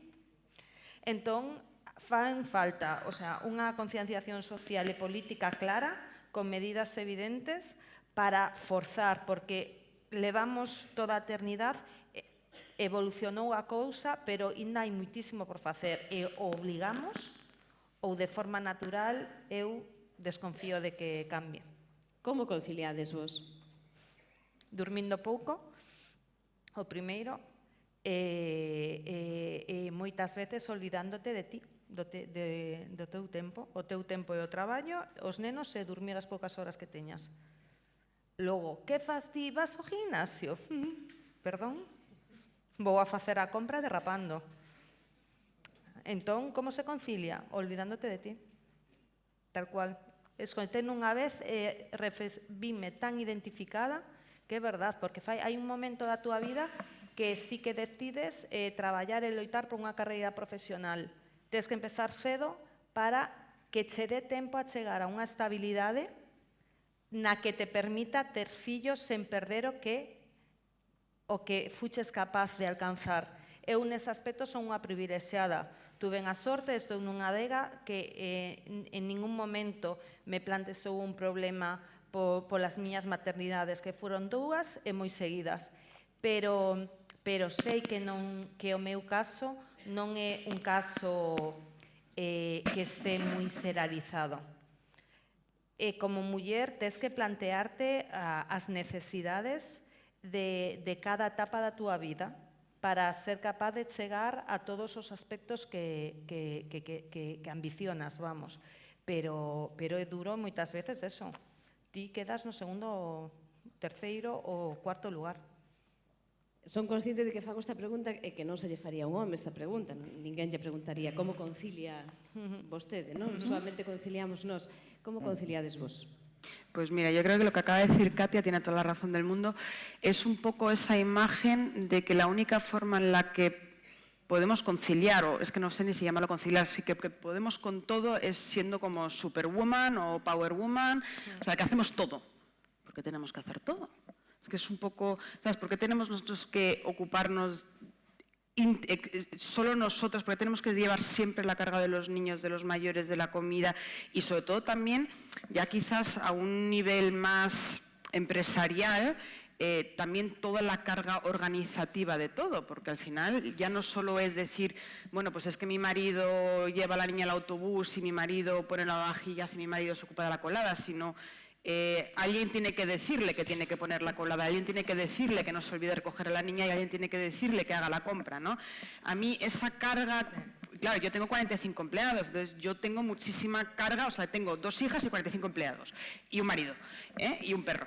Y entonces, es decir, ya no solo es el 50-50 en casa, sino es el cansancio de tener que llevar la agenda de 45 empleados, 2 hijos y un marido. Entonces, muchas veces ya no solamente el dividamos las cosas, hagamos las cosas, sino, oye, que alguien me ayude también a pensar, ¿no? O sea, es un poco la... Y yo creo que posiblemente sí, ahora los maridos ya ayudan, por lo menos ayudan. Y seguramente en mi caso, mi marido se ocupa del 50% seguro, pero yo hago el 100% de la organización y el pensar lo hago yo. Entonces yo creo que eso también es como obviamente la barrera importante la han luchado pues personas como Marisol, personas como mis abuelas, que han sido unas luchadoras, que han sido las pioneras, las que de verdad han tenido... Y ahora estamos ya en ese punto donde ya hay que conseguir que también, o sea, ya no solo que colaboren, sino que se impliquen al 100% y que la carga mental, ¿no? Porque al final muchas veces también es carga mental, esté también dividida. Xiana. Bueno, eu concilio cunha abuela de 93 anos e demencia avanzada. Non teño fillos nin marido. O sea que estou estupendamente. Pero bueno, eu sí que teño a miña abuela e ten unha dependencia de grado máximo. Un ano tardou en chegar en vir aprobada a dependencia. Agora correspóndenlle 3 horas e media ao día de atención de servicio a domicilio. Desas 3 horas e media están vindo hora e media porque non hai personal. Entonces, veñen a deitala todos os días, eso sí, a levantala, chaman o viernes e dicen, pois esta semana podemos ir solo o martes, porque non hai personal. Entonces, o que fago é traballar, teño a suerte, que eso sí que o teño que decir, Son autónoma, entonces os meus horarios marco o seu. Entonces, vou a traballar, cando é hora de levantala, levanto a Sea, dou o desayuno, volvo a traballar, e así de lunes a domingo os 365 días do ano. É outro punto de vista, outro tipo de conciliación, pero bueno, eu... No, pero igual. Sí, eu é un traballo que fago encantada porque ela cuidoume toda a vida a min, entonces é o mínimo que podo facer por ela.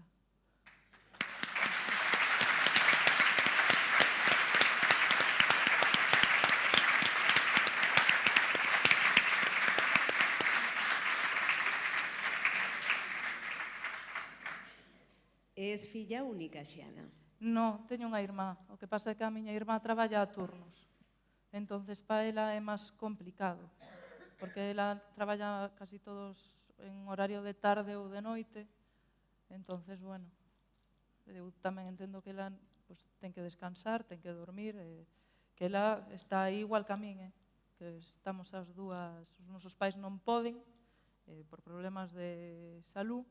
Entonces, bueno, hai que axudar, cando hai que axudar tamén eles nos axudan a nós.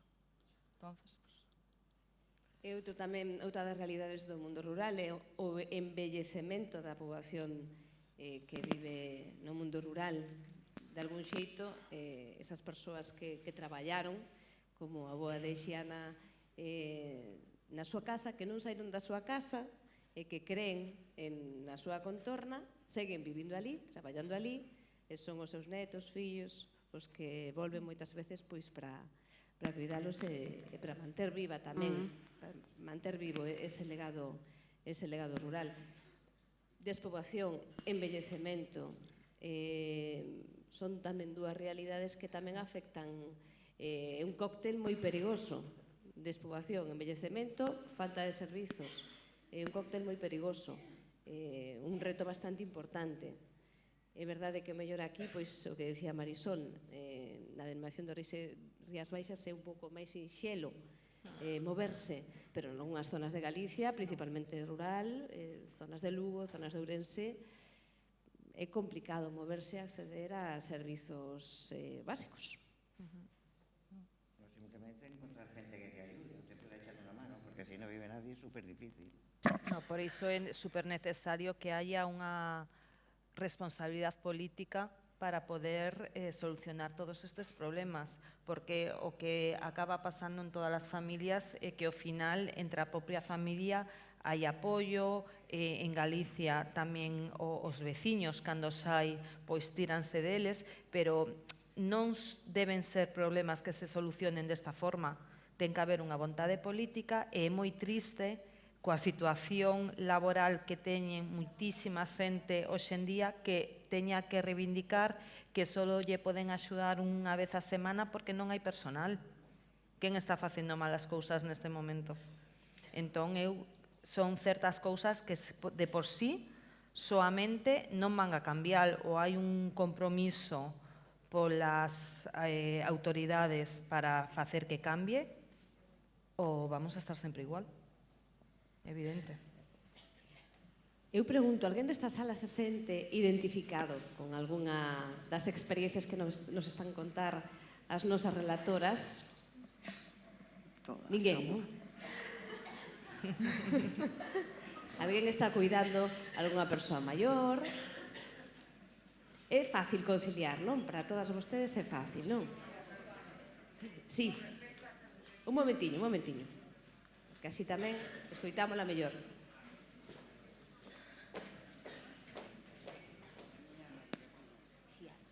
Con respecto a Xiana, estabas comentando que eres tú la que organiza tus horarios para poder atender a tu abuela. Sí. Y que le alivias a tu hermano la misma... A mi hermana. A tu hermana, sí. La misma misión. O sea, siempre recaen hermanos, hermanas, en muchos... Siempre cae en la mujer. La mujer es tan solidaria, culturalmente lo veo de esa manera, que le aliviamos el trabajo siempre a la otra parte. Entonces, en cierto modo, nos esclavizamos. Tenemos que tomar conciencia que nos tenemos que aprender a querer y darnos nuestro sitio. y decirle, si yo puedo, tú también. Échame una mano, que no es un favor, es tu obligación. Yo lo veo de esa manera. No, eu teño que decir que por facilidade de horario, o mellor é máis fácil a min ir a levantar a miña abuela que a miña irmá que estuvo traballando hasta as 8 da mañá. E se ten que deitar a dormir. Entonces, o mellor ela pola tarde é quen vai a deitala. Sabes? Tamén teño que decir, perdóname, que a miña forma de ser, e isto xa é un defecto meu, que o mellor debería cambiar, pero resúltame imposible. Claro, eu teño a necesidade de estar aí, sabes? Entonces, se non estou pensando neso.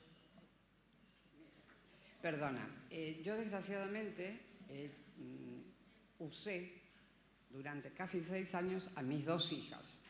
Tuve una enfermedad, estuve muy mal, y sin embargo hubo una, tengo 2, hubo una que dejó su vida por cuidarme a mí. Es el tiempo que yo hago balance de toda esa situación y dije, he sido injusta porque le exigí a la que más me daba que a la otra. Y las 2 tenían la misma obligación. Por eso te digo que luego no es un examen de conciencia, pero sí es preguntarte por qué yo tengo que hacer lo mismo que otra persona cuando esa otra persona tiene la misma obligación que yo. Y eso va también en la parte de los maridos. Los maridos colaboran. No, los maridos no tienen que colaborar. Los maridos tienen que participar al 100% porque son tan padres como nosotras madres. Y la casa es tanto de uno como de otro. Y eso es aprender a quererse, y es lo que culturalmente, desgraciadamente, nos han enseñado. La mujer para todo, y no es así. ¿Cómo se chama? Yo me llamo Delia. Delia, moitas gracias.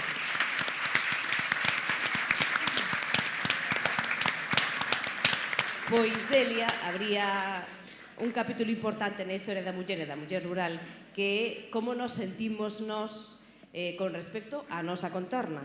É dicir, temos que chegar a todo, neste caso un caso específico, Xiana, pero en xeral, moitas de nós queremos estar en todos os aspectos da vida, queremos tocalo todo, non sabemos delegar.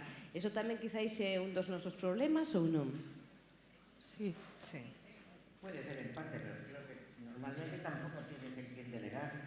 Creo que tiene razón Cristina de que es una cuestión educacional. Las mujeres no tienen asumida la responsabilidad de que la familia y la casa es cosa de 2, que es como una empresa que tiene que funcionar con 2. O sea, yo creo que es una cuestión educacional y alguien tiene que hacerlo y al final pues lo hacemos las mujeres. Pero eu creo que tamén é importante, dicimos que é algo educacional, pero que nós tamén temos que educar. E iso é importante, porque eu falo en primeira persona. Teño 2 fillos, hasta que hai nenos, a relación da parella é diferente, porque a responsabilidade é diferente. Eu non me teño que preocupar pola roupa que leva o meu home, que faga o que queira, non? Pero no momento que hai nenos, sí que me preocupo porque o neno non pase frío, porque o neno coma dunha forma sana todos os días.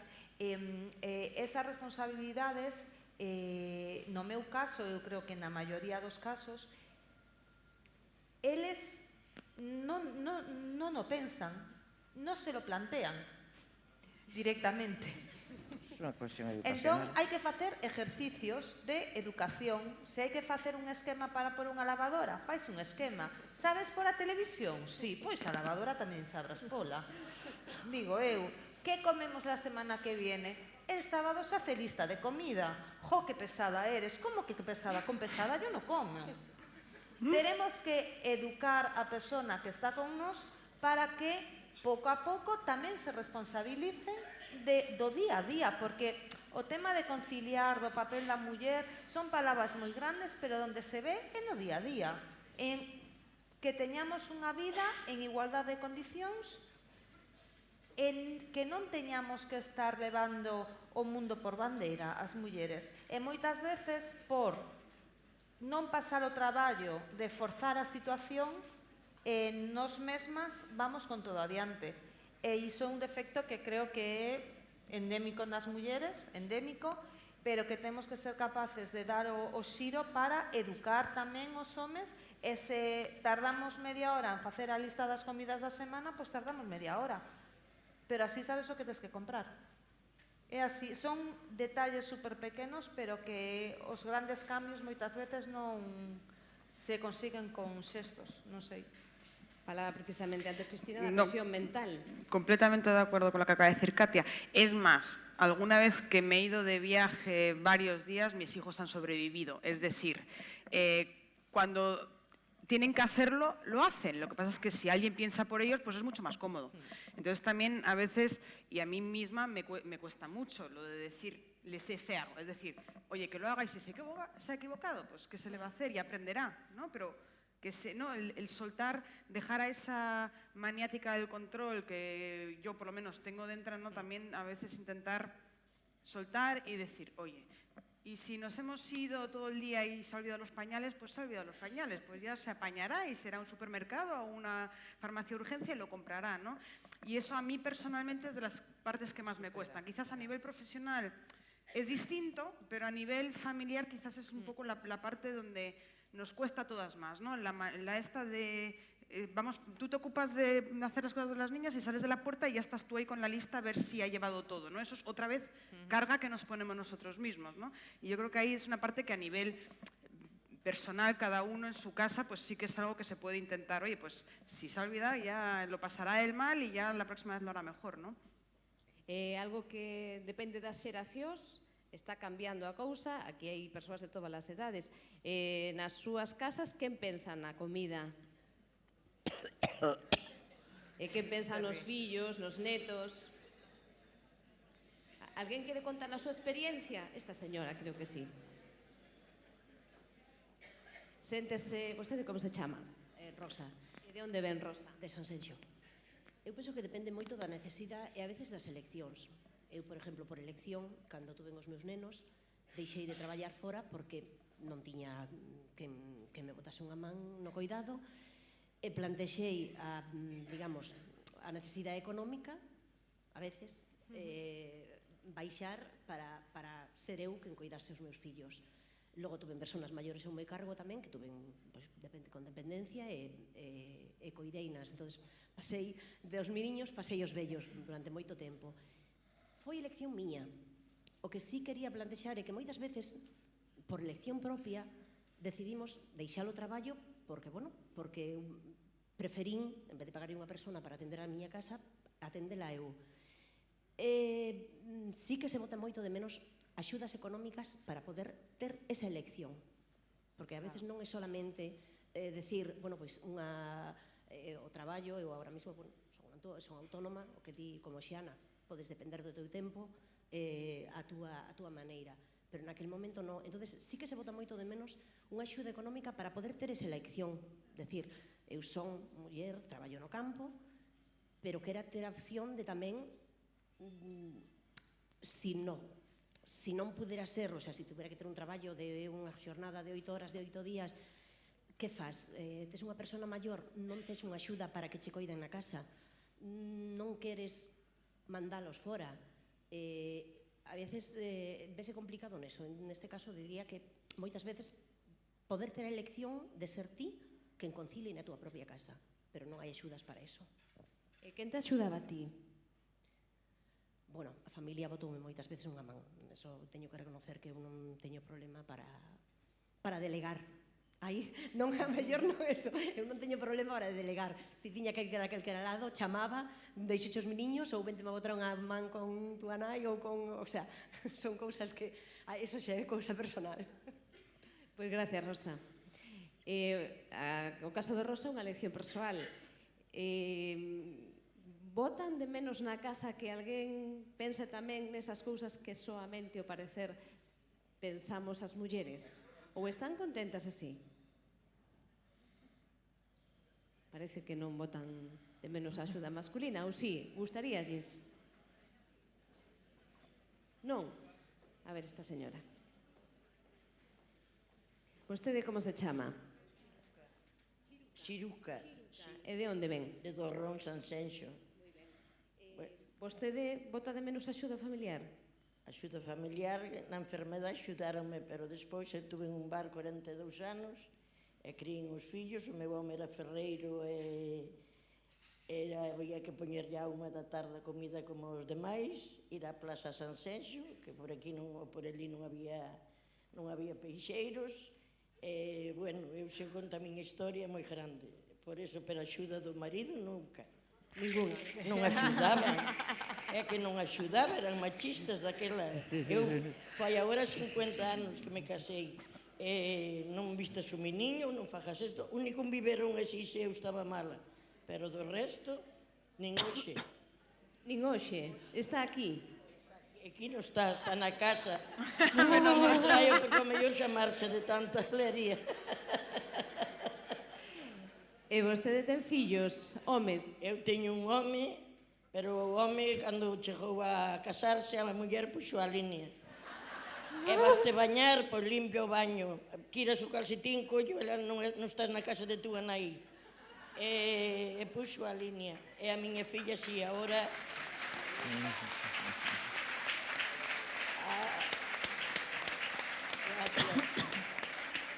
Agora eu retireime e sí que podo dicir que estou porque hasta a miña filla dixo: mamá, ya trabajaste, limpia a miña casa, eso para comer, vou comer ao bar.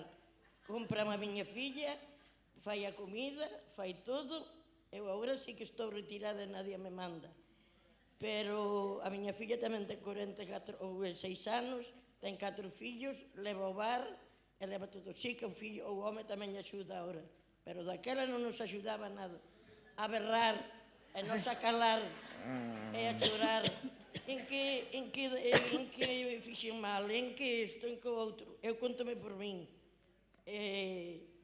Estamos aquí. Se fora antes, vía, vai para a Sonta Guerra. Así que... Pois gracias, Xiruca. Eran tempos complicados daquela. Igual que as cousas van cambiando pouco a pouco, pois tamén é difícil, se recibe unha educación determinada, trasladar unha nova educación aos fillos é complicado. Teñen que pasar moitas xeracións para que algunhas cousas se entendan. Sí, isto é o que comentaba antes. O meu punto de vista, estos cambios teñen que empezar coa forma que temos nós de educar a nosos fillos. É fundamental. Eu sempre digo en plan jocoso, en conversacións deste tipo, o meu propósito, teño unha nena e un neno, o meu propósito é criar a un neno independiente. A nena douno por feito, pero o neno non. Porque é verdad, nós facemos os inútiles en moitas cousas. Entón é un examen de conciencia a hora de educar, e moitas veces eliminar da nosa cabeza moitas actitudes que facémolas de forma espontánea, porque o que vimos na nosa educación é que temos que ser capaces de cambialas. É un exercicio, educar de unha forma responsable os teus fillos. Na casa, na escola e na sociedade en xeral, hai que educar en igualdade.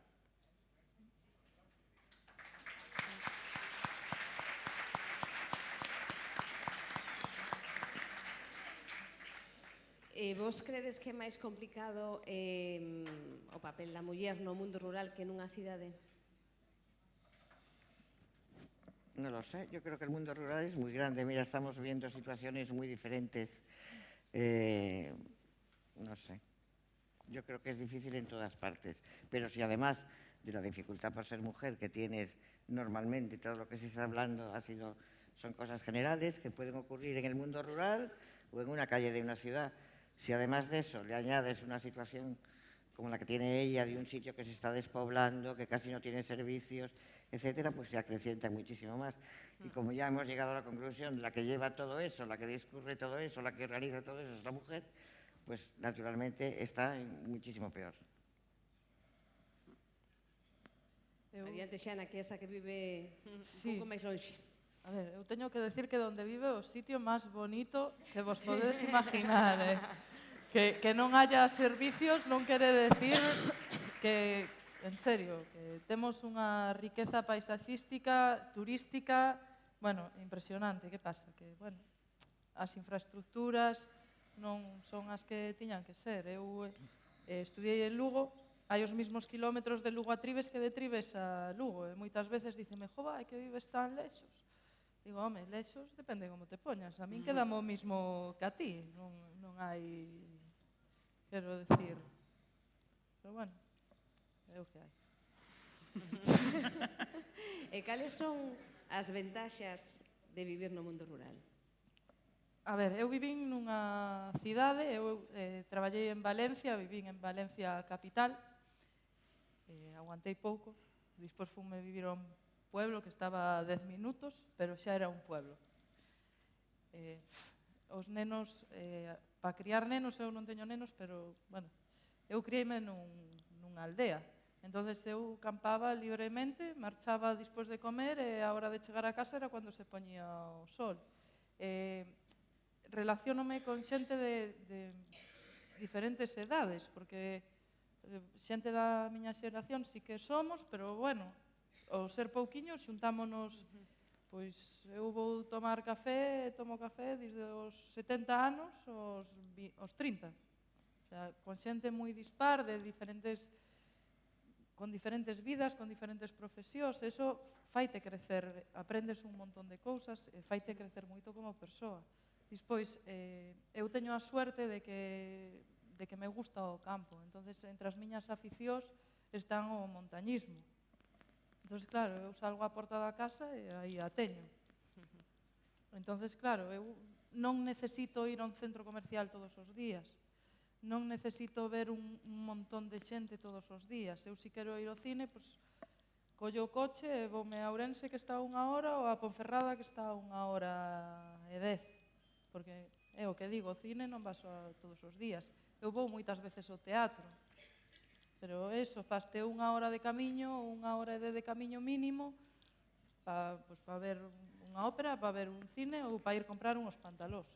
O sea, que pasa? Que eu estou acostumbrada, entonces a min non me costa moverme. Non me parece que... É como que é que vives aí no cu do mundo, con perdón, que é a frase que máis escoito, ou... É que de xente que ven, o mellor, bueno, personas que veñen á bodega, pois ao mellor a algunha auditoría ou algunha cousa que dice, jova, é que estades aquí perdidos no medio do monte. Digo, oye, mira, vamos a ver.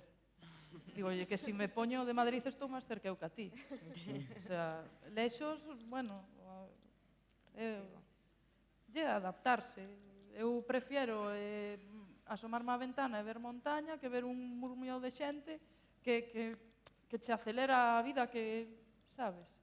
Ou que, se teño un fillo algún día, que non sei, pois que salga a xugar á calle sin peligro, sin problema, sabes? Estamos tomando algo na terraza dun barrio, eu vexo os nenos das miñas amigas que están máis ou menos, teño unha fillada de 5 anos, vai cumplir ahora 6, e dicen, vamos a dar unha volta a esta plaza. E van, quero decir, porque con toda a xente que se atopan saben que esta é a filla deste e non lle vai a pasar nada. E se o ven perdido, vancho traer. Entonces eu creo que son cousas que, bueno... Non se pagan. Non, eu penso que non. Eu que sei, eu teño a miña horta. Eu vou coller os guisantes e botos a pota. Que mellor que eso non hai, entendes? Entonces, eu son feliz así. Non... Sí que teño que decir que me gustaría que bueno, as cousas foran a millor, pero eu estou feliz e non me querría ir nunca. O sea, sei o que é estar fora e sei o que é volver e non o cambio.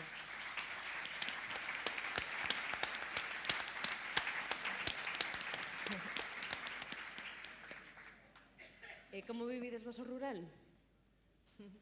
Bueno, eu creo que aquí nós tamén temos outra realidade.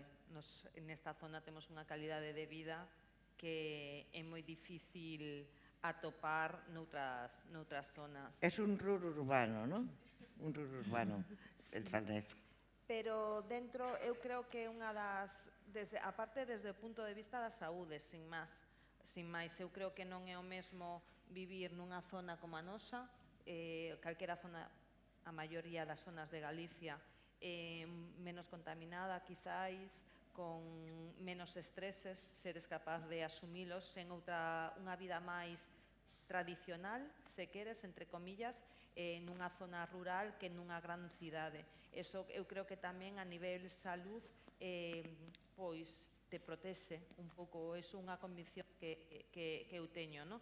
O tema de vivir aquí, o acceso a certo tipo de alimentos que o mellor nunha grande cidade é imposible, pois o feito de poder ter unha hortiña na casa, ou se tes a capacidade cos teus tomates, ou ter a capacidade de ir a un comercio de proximidade, unha plaza, como temos nos pueblos de Galicia, do interior, onde hai produto de kilómetro cero. Eu creo que é algo que non se lle dá o valor que realmente ten, porque cando estás nunha gran cidade tes que entrar na ruleta, no ritmo de vida frenético que hai nesa cidade, e aí perdes calidade de vida desde o punto de vista de tempo. O mellor tes acceso a moitísimas outras cousas de cine, actividades, cousas, pero pasas un porcentaxe grande do teu día nun coche. Entón, tomar a decisión onde queres estar, pero que está claro que a calidade de vida que hai no rural ou no semirural que temos na zona de Rías Baixas é moi difícil conseguila, desde o meu punto de vista, noutros lados. E como se vive? Sí, aplaudan.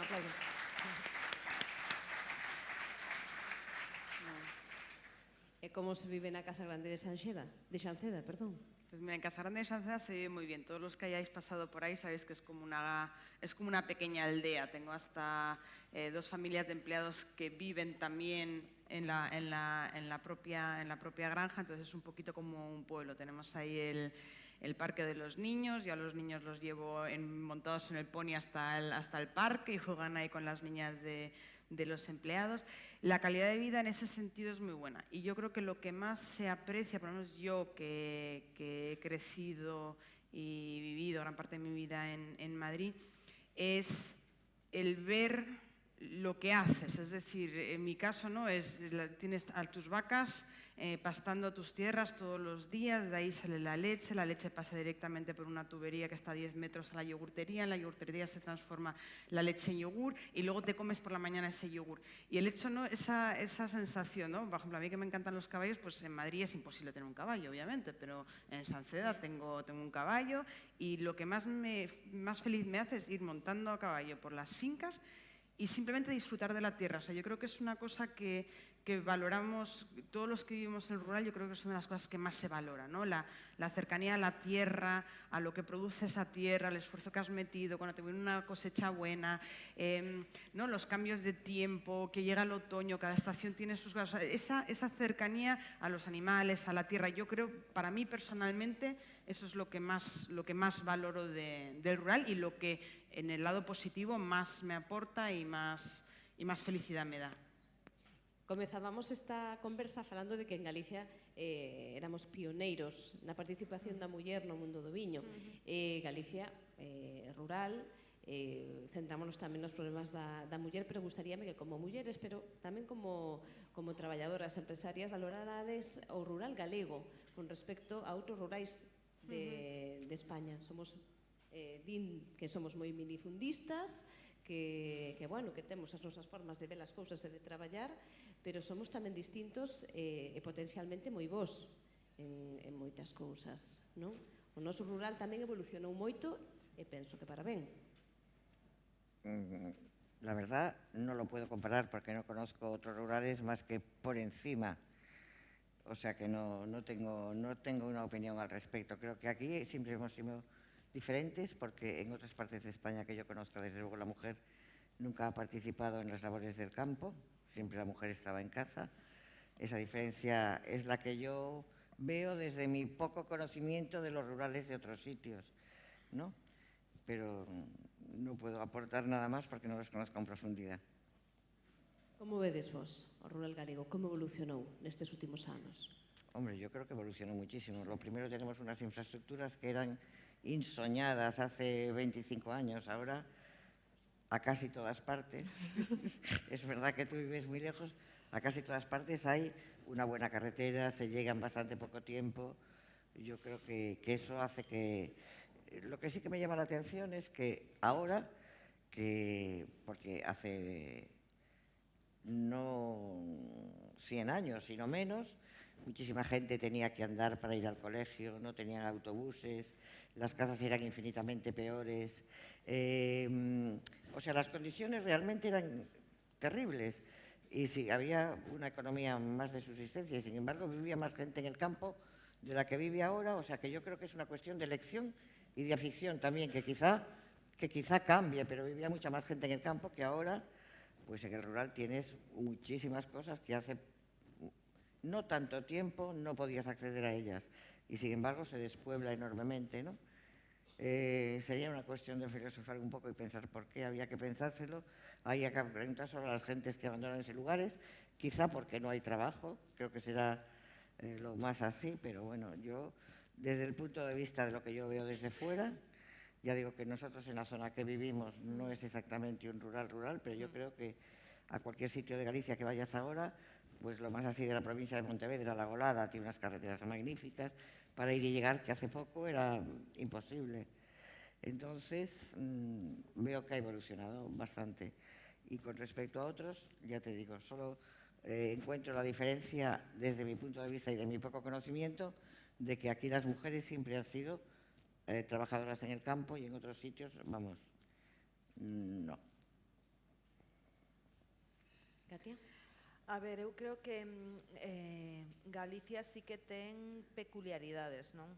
Importantes en un mundo rural tamén. Eu creo que a dispersión xeográfica que hai en Galicia tan marcada sí que fai que a nosa realidade sea moi diferente do rural de outras zonas, non? Desta España despoblada que está tan de moda últimamente.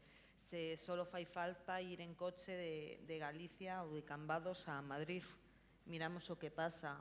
O rural de España son zonas 100% desertas, que non hai nada, menos posibilidades tamén, porque nin paisaxísticamente nin turísticamente poden ter un desenrolo, con certos núcleos máis ou menos grandes, máis ou menos vacíos, que sí que creo que fan que ese asentamento na zona rural sexa máis complicado. Eu creo que Galicia, o feito do noso carácter, de que históricamente fomos moi dispersos, de que nunca se sabe onde acaba un pueblo e onde empeza outro. As casas están totalmente repartidas, a riqueza xeográfica que temos, paisaxística, a cantidade de posibilidades que hai, turística, de distintas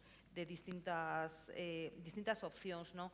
Fai que creo que Galicia é un mundo rural con máis posibilidades, é unha opinión personal, que un mundo rural de un pueblo en medio de Albacete, donde o mellor pasas o día e non encontraches a nadie a quen saludar.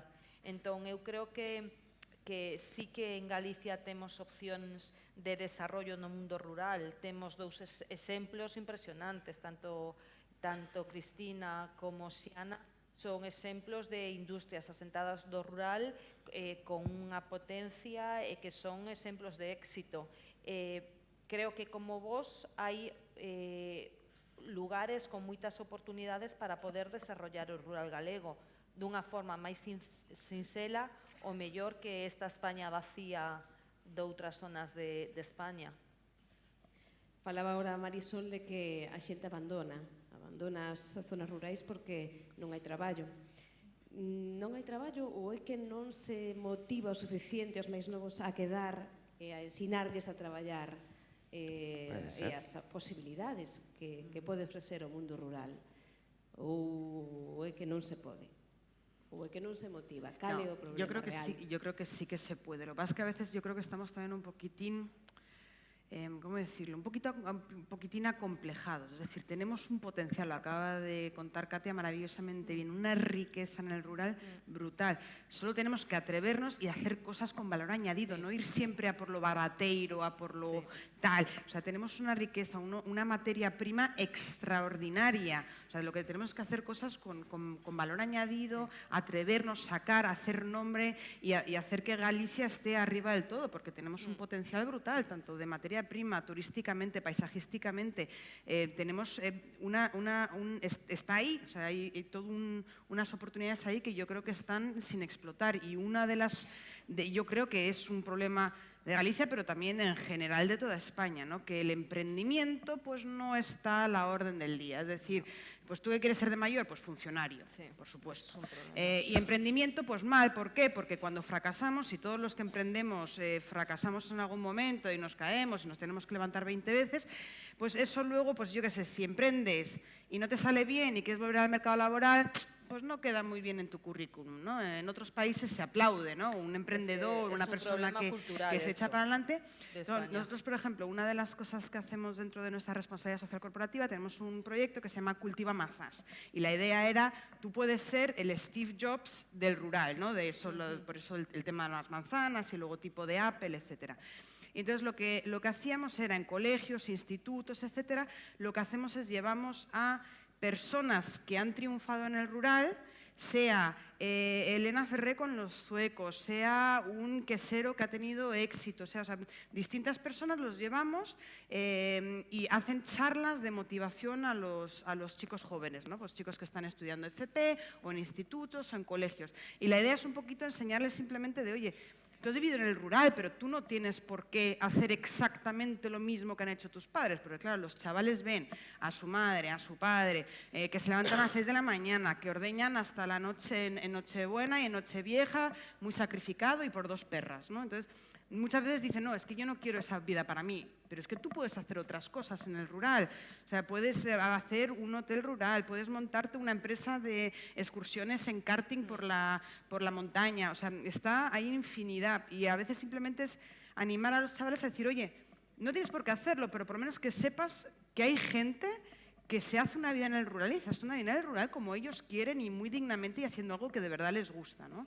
Entonces yo creo que ahí también necesitamos un poco más de empuje y ser un poco más valientes y animarnos más a ver, ¿no? En general, ¿no? Animar más el emprendimiento. A mí me sorprendió en el colegio de Sanceda, pues tuvimos un programa de Cultiva Mazas ahí, durante todo el año los chavales de entre 15 y 16 años exponían una idea de negocio en el rural y los ganadores se fueron una semana de campamento a Madrid, a un campamento de emprendimiento y tal.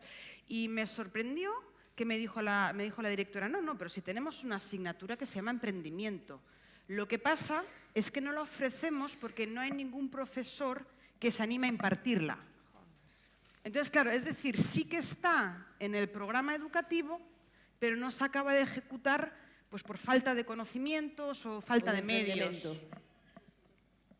Non, é curioso que precisamente non se imparte esa asignatura por falta de emprendemento, de que non haxa unha persoa que se anime precisamente a formar os máis novos nese aspecto que é prioritario, porque o máis importante, eu penso, é que as persoas, os máis novos teñan inquietude de facer algo, de preocuparse, de aprobar o reto, de intentar algo e intentar conseguilo. Por exemplo, Katia, na túa zona, cantas persoas novas hai como a ti que se adiquen ao rural? Bueno, ainda hai, Xiana.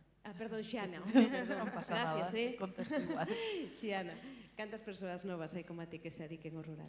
Bueno, temos ganadería, temos bodegas, despois temos profesores, bueno, temos varias opcións. Eu sei que en cualquier lugar partir de cero e montar o teu propio negocio é complicado. Eu entendo que é complicado nunha ciudad, é complicado nun pueblo. Quizáis nos pueblos temos o mellor máis trabas a nivel de infraestructuras que nunha ciudad. Pero eu creo que sí que hai algo que temos en común todos os gallegos, lle o tema da morriña e do amor pola terra. Entonces, cando tú realmente queres algo, cando tú estás donde queres estar e fas o que che gusta, todos os problemas que podan surgir, que son moitos, e sobre todo cando traballas no campo, porque non todo depende do teu traballo. Tú podes facer moi ben o teu traballo, pero podeche vir un lobo, un jabalí, unha tormenta ou unha xeada, e o traballo de todo un ano quedar arruinado. Entonces, se ese traballo se vai, tú ese ano non tes pa comer. Xa te podes apañar como queiras, que é complicado. O que pasa é que, é o que che digo, cando fas o que che gusta e cando estás onde queres estar, quizáis te quedes máis cas cousas boas que cas cousas malas. Pois se non estarías... Claro, eu na miña vida sí que tuve momentos de chorar, eu son moi chorona, choro moito, entonces de chorar, de cagarme en todo, e de decir, pois mira, tomar por saco, eu pírome daqui, pero claro, son nada, 10 minutos. Despois centras te dices, mira, onde vou estar mellor? Sabes, se olvídache. Eso vai.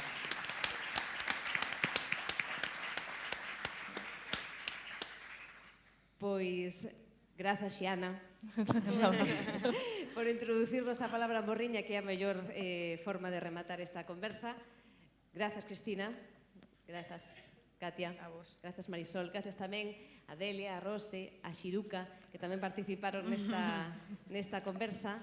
Gustaríame, que darlle un aplauso a todas elas por transmitirnos as súas experiencias humanas e profesionais.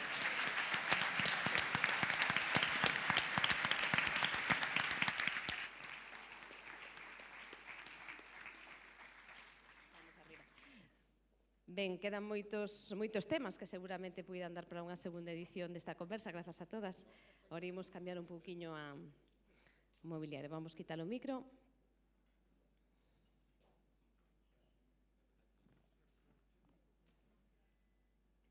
Pasou o tempo voando, quedan moitos temas aí aínda pendentes. Falamos das necesidades do sector rural, falamos da muller, da nosa propia idea de como nos sentimos.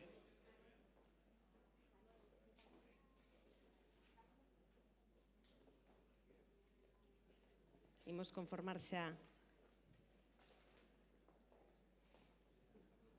o escenario para as seguintes ponencias. Grazas a todos por colaborar neste punto de encontro, nesta mesa de debates.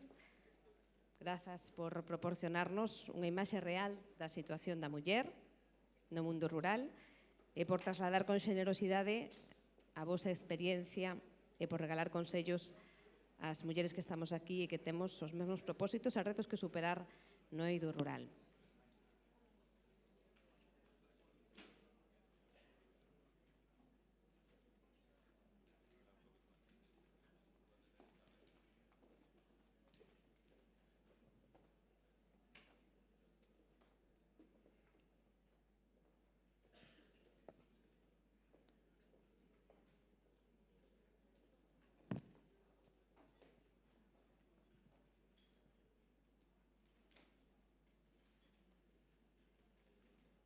Moi ben, xa está case todo preparado para concluir esta xornada da muller rural.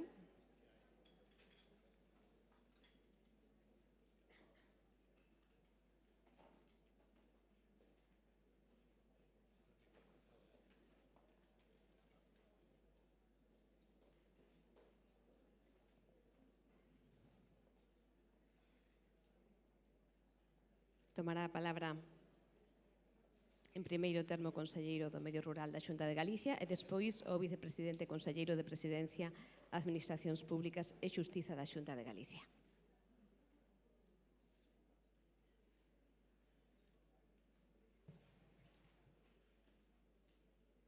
Listo. Ben, pois, despois desta interesante conversa, da que seguramente saque moitas conclusións, escoitamos a José González Vázquez, conselleiro do Medio Rural da Xunta de Galicia.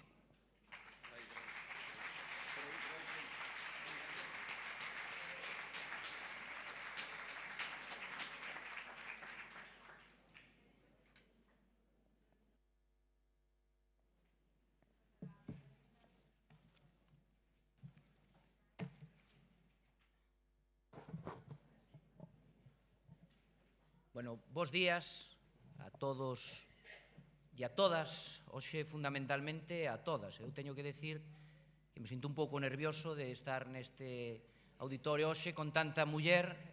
Antes de nada, lle quero trasladar como conselleiro de Medio Rural a importancia que no rural ten o papel da muller. Eu hoxe veño de Coristanco, de estar tamén ali con xente dunha comunidade veciñal. Había moitas mulleres tamén, lle trasladei que hoxe, señoras, é o seu día. Entonces, logo de aquí, que as traten ben e que se recoñezca precisamente esa labor, non? Pero eu, aínda que aquí hai moita xente seguro ligada á viticultura, e teño que decir tamén que visito moitas explotacións. Pontevedra non é unha zona de moitas explotacións gandeiras, pero na zona de Lugo e na zona de Coruña, sempre que vou, cando se trata de falar de maquinaria, de tractores, de como se fan as cousas, pois está ou o home ou o fillo. Pero cando eu lle pregunto, bueno, e as contas, me dice, fala coa miña nai. Son as que saben. Por lo tanto, eu penso que ese papel que todos os que vivimos no rural ou estuvemos no rural coñecemos, hoxe é un día para recoñecelo tamén, para agradecerlle a todas vostedes pois esa labor que se fai. E eu quixen facer unha exposición, aínda que falemos de mulleres, tamén do que é o rural, do que é o meu traballo na Consellería, na Xunta de Galicia. Eu, en primeiro lugar, teño que decir que son conselleiro de fai pouco máis dun ano, pero non podo estar máis orgulloso de estar precisamente traballando polo rural galego. Eu sempre digo que son o comercial do rural galego, teño que tratar de vender todos os produtos que temos en Galicia, pero é claro que co nivel de calidade que temos, e coa terra fantástica que temos, pois, dende logo, é unha tarefa fácil de desenvolver. Vou tratar de trasladar na miña exposición pois un pouco cal é o camiño que nos pretendemos dende a Consellería de Medio Rural para desenvolver en relación co noso rural. Bueno, teñen aí na diapositiva. Dende logo, vamos a, en primeiro lugar, trasladar por que entendemos que o rural galego ten que ser, ou xa é, e vai ser máis, un rural emblemático, por que é un rural, ou debe ser un rural transversal, como incardinamos a venta dos nosos produtos no que é Galicia calidade, cal é o papel que ten que ter a muller nese rural, que ten que ser, si cabe máis, feminino, e, por suposto, tamén, por que ese rural, para nós, para a Consellería de Medio Rural, para este conselleiro, para todos ustedes, ten, sin ninguna dúbida, un gran futuro. Miren, cando falamos de rural, falamos de Galicia. E falamos de Galicia porque Galicia é nun 93% do seu territorio rural, rústico, terreno rústico. Galicia, ademais, ten un terreno moi repartido. Isto que lle digo, decilo aquí no Salnés, pois xa o sabemos todos, hai moito minifundismo, pero eu vou ter algunha cifra na cabeza. Miren, Galicia ten máis de 11 millóns de parcelas catastrales. Só a provincia de Ourense, que é a que máis ten máis parcelas catastrales que toda Andalucía e a maior parte de Extremadura xuntas. E, ademais, estas parcelas témolas moi repartidas. 2 de cada 3 dos que estamos aquí temos parcelas no rural, 1.670.000 propietarios. Galicia tamén é un conxunto de sectores económicos moi importantes. Sobra que diga aquí a importancia da viticultura. Estamos a falar dun sector que factura nas 5 denominacións de orixen 200 millóns de euros. Pero en carne, coa ISP, coa Indicación Geográfica Protegida de carne galega, facturamos 130 millóns de euros. E no sector lácteo, pois, somos a 9ª rexión de Europa en produción. Por lo tanto, temos sectores que nos permiten falar dunha potencia por traballar, témola que desenvolver, pero temos xa sitios nos que efectivamente estamos facendo unha boa labor. Decíamos antes que, en primeiro lugar, temos que convencernos todos de que o rural é emblemático. E a pregunta, eu tratarei de argumentar por que ten futuro o rural, a pregunta é de si ten futuro o rural. Miren, todos os que estamos aquí, xa digo, seguro que hai moitas hoxe socias da cooperativa, todos, en maior ou menor medida, temos certa conexión co rural. Todos, en maior ou menor medida, e eu diría en maior medida, sentimos amor por el. E sentimos ese amor, e se estamos orgullosos, e estamos orgullosos no noso rural, e se toda Galicia é rural, por lo tanto, tamén estamos orgullosos de Galicia. Miren, eu son dunha zona, son do Ribeiro, no que non se decía, cando se plantexaba isto, ou estudias ou vas as vacas. Aquí, alá, e aquí se diría tamén, ou estudias ou tes que ir ás viñas. Eso son dunha xeneración, ademais, que o decían os meus pais e os meus avós. A moitos de nós nos botaron do rural. E agora, sin embargo, cos rapaces xóvenes temos que facer o traballo contrario. Temos que convencelos de que o malo é quedar na cidade, teñen que volver ao rural. Eu xa sei que este discurso e esta forma de falar pois se pode poñer en dúbida, pero é o traballo que nós queremos facer. E como queremos facer?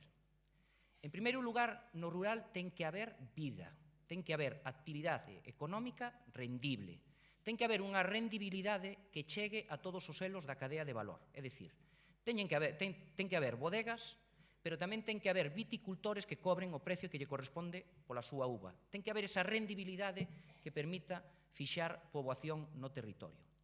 E ademais, temos que traballar para que o noso territorio este o máis ocupado posible con esa actividade económica rendible. Eu tamén lle digo, o Salnés non é o mellor exemplo do que vou falar agora, pero hai moitas partes do territorio galego que teñen un elevado grado de abandono. E, sin embargo, estamos a falar dunha terra cunha capacidade agronómica extraordinaria. É dicir, terra na que se pode dar casi cualquier produto. Polo tanto, temos que facer moito traballo para que, se queremos que a xente xoven volva ao rural e teña esa actividade económica rendible, tamén se lle poida poñer a disposición esa terra. Non é doado, polo que decíamos antes, porque hai moito minifundismo, porque hai moita dificultade de coñecer cales son os propietarios. Miren, hai zonas da provincia de Ourense na que aproximadamente o 30% das parcelas xa non se sabe de quen é. O cual, eso dificulta moito o acceso á terra. Por eso nós, dende a Consellería, estamos preparando unha lei, que é a Lei de Recuperación e Posta en Valor da Terra Agraria de Galicia, que ten como obxectivo facilitar o acceso á terra, aquí fago un paréntesis xa claro, a terra é dos propietarios. Non estamos a falar de expropiación. Estamos a falar da posibilidade de que terra abandonada e xente que está disposta a deixar esa terra que se traballe, que se poida poñer en contacto con quen a queira traballar para que se poida desenvolver esa actividade agraria. E a nova lei vai, en primeiro lugar, facilitar a aquel que queira que se lle poida arrendar a súa terra, axilizando o funcionamento do Banco de Terras. Aí o que procuraremos é que ese arrendamento se faga con certeza. É dicir, se un propietario ten terra abandonada e a quere arrendar, é o Banco de Terras o que vai garantizar o pago. E o Banco de Terras o que vai facer toda a tramitación, de tal forma que o propietario, que agora ten terra abandonada, cobrará o seu arrendamento nos precios que se pacten, pero sempre garantizado polo Banco de Terras. En segundo lugar, o que vai a facer a nova lei é crear polígonos agrogandeiros e forestais. Estes polígonos o que pretenden é que amplias zonas do territorio que hoxe estén abandonadas se poida desenvolver nel actividade agraria, gandeira ou mesmo forestal. Eu falaba antes con algún membro da cooperativa, hai zonas, hoxe xa digo, no Salnés non é o mellor exemplo porque está moi traballado, pero podemos coller zonas na denominación de origen de Monterrey ou do Ribeiro nas que terra fantástica para viñedo está totalmente abandonada. O que buscamos a través destes polígonos é facilitar que esa terra abandonada poida ser arrendada ou mesmo vendida polos propietarios que queiran para que haxa xente, como poden ser as cooperativas, que poidan traballar e que poidan plantar aí eses viñedos. A lei tamén leva instrumentos de xestión conxunta. E isto funcionará fundamentalmente nas partes de monte. Hai moitas zonas nas que o monte ten tenzas tan pequenas, fincas tan pequenas, que non se poden traballar, non é rentable. E o que pretendemos é que a xente, sin perder a súa propiedade, se xunte na xestión. É dicir, que podamos facer grandes superficies de terreo nas que se poida facer unha plantación, por exemplo, forestal ou agrícola, e se poida xestionar conxuntamente polos propietarios. E o último fito que leva a lei, leva máis, pero por sinalarlles os máis importantes, son o concepto de aldeas modelo. No concepto de aldeas modelo, nós o que pretendemos é defender as aldeas. Recorden que Galicia tamén ten o 50% das aldeas de todo o territorio español. Temos 33.000 núcleos de poboación e temos o problema dos incendios. O que pretendemos é que para evitar os incendios e para que nos den problemas ou para evitar os problemas nas aldeas, pretendemos que ao redor das aldeas que denominamos aldeas modelo haxa actividade agrogandeira. É dicir, en vez de ter que desbrozar todos os anos e ter que pagar por ter limpas as fincas ao redor da aldea, que todo eso se faga con actividade agrogandeira. Neste momento, temos casi 40 aldeas modelo que estamos traballando. Hai aquí algunha en Pontevedra, e o que buscamos é implantar actividade agrogandeira. Pois haberá gandería en extensivo, haberá todo tipo de cultivos, hai moita xente interesada, moita xente que necesita esa base territorial e que estamos, dende logo, apostando por ela. Lle decía que queremos un rural emblemático. Se nós queremos que a xente xoven veña ao rural, por suposto, dándolle as ferramentas para ganar cartos, con actividade económica. Nós, como administración pública, temos tamén que facer unha aposta. E como queremos avanzar hacia ese rural? En primeiro lugar, investindo en formación e en innovación. E aí nós queremos facer un traballo de que a formación se adecue ás necesidades das empresas. Miren, non pode ser que hoxe non haxa xente no rural que sepa podar as viñas ou que sepa inxertar. Non se poden perder eses oficios tradicionais. Non temos que estar pensando nunha formación académica ou unha formación de moito coñecemento que ao final non teña coñecemento práctico. Por lo tanto, queremos avanzar nunha formación que sexa a que demandan as empresas. E, ademais, temos que avanzar nesa formación para que os nosos agricultores, os nosos gandeiros, sexan o máis profesionales posibles. E ser profesional significa, entre outras cousas, saber controlar os costes das nosas explotacións. No que se refere á innovación, queremos tamén axudar a acompañar as empresas para que esa investigación ou esa innovación se poida tamén aplicar e consiga pois un millor precio nos produtos. Estamos nestes momentos refacendo a arquitectura institucional da nosa innovación. Temos unhos centros de innovación fantásticos na Consellería de Medio Rural, temos Lourizán, temos Mabegondo, temos a Estación de Viticultura e Enoloxía de Galicia en Leiro, bueno, está no Ribeiro, pero é unha boa estación tamén, e queremos apostar por eses centros e queremos que eses centros sexan centros de innovación e que esa innovación se traslade, por suposto, tamén ás empresas. É un rural máis concienciado con medio ambiente. Miren, isto é unha cuestión que temos que asumir todos, e sei seguro que aquí a xente que teña relación coa viticultura estará pensando nos fitosanitarios, pero temos que asumir que a nosa sociedade vai hacia unha maior concienciación e un maior respecto medioambiental. Por lo tanto, tamén a nosa agricultura e a nosa gandería, a nosa viticultura, ten que ir hacia ese maior respecto medioambiental. E o que lle quero trasladar é que Galicia ten todas as posibilidades para desenvolver ese respecto e para avanzar cara a esa maior concienciación. Nós aquí estamos agora mesmo preocupados polo uso de fitosanitarios e herbicidas. Eu entendo que ten que haber unha compatibilidade entre a rendibilidade e ese uso, e vámoslo facer do xeito máis adecuado posible. Estamos tamén cunha lei, unha legislación que favorezca un tratamento máis adecuado dos puríns, dos residuos gandeiros. En definitiva, apostamos tamén pola agricultura e pola gandería ecolóxica. Eu lle teño que decir que nestes momentos a Comunidade Autónoma Galega é a que máis crece en hectáreas, en términos porcentuales, en hectáreas e en número de produtores en ecolóxico. E queremos seguir nesa senda tamén. Decíalle, un rural emblemático polo que queremos que sexa no futuro, polo que queremos animar aos homes e mulleres que hoxe teñen pouca idade para que se veñan a este rural, e tamén queremos, como non pode ser de outra forma, un rural transversal. E cando falamos dun rural transversal, decimos que ten que ser un rural desde unha perspectiva integral. Aquí temos que apostar por algo máis que esa actividade agrogandeira e forestal, que tamén. Temos que convertir, xunto coas súas actividades complementarias, a todo o rural nun foco de xeración de valor engadido. Miren, con algúns dos exemplos que eu lle poño aquí. En primeiro lugar, co turismo. Aquí falamos, como non podía ser de outro xeito, e estamos a falar nun referente de enoturismo. Temos posta en marcha, entre outras, unha estrategia de dinamización das comarcas vitivinícolas. A primeira cousa que eu lle pedín a quen vai facer esa estrategia é que me defina as condicións para que nunha bodega poida haber con toda naturalidade un hotel ou un restaurante. O enoturismo é unha actividade complementaria fundamental da actividade vitivinícola. E, ademais, trai moita xente ás nosas instalacións e moita xente disposta a gastar. Por lo tanto, nós non podemos constreñir o desenvolvemento desta actividade, senón que temos que apostar por ela. E eu animo a todos os que están hoxe aquí ligados coas bodegas que, dende logo, apoiemos todos esta postura. Temos que ser capaces de poder colocar, como noutras zonas vitivinícolas de España, hoteles ou restaurantes nas nosas bodegas. Tamén o turismo gastronómico. Cando se lle pregunta aos que veñen de fora cales son as razóns porque veñen a Galicia, en segundo lugar, saben cal é? A nosa gastronomía. Temos que implicarnos todos para que os nosos produtos, o que produce a nosa terra, chegue tamén a esa gastronomía e, con eso, tirar nese turismo. E por que non un turismo ligado ao paisaxe?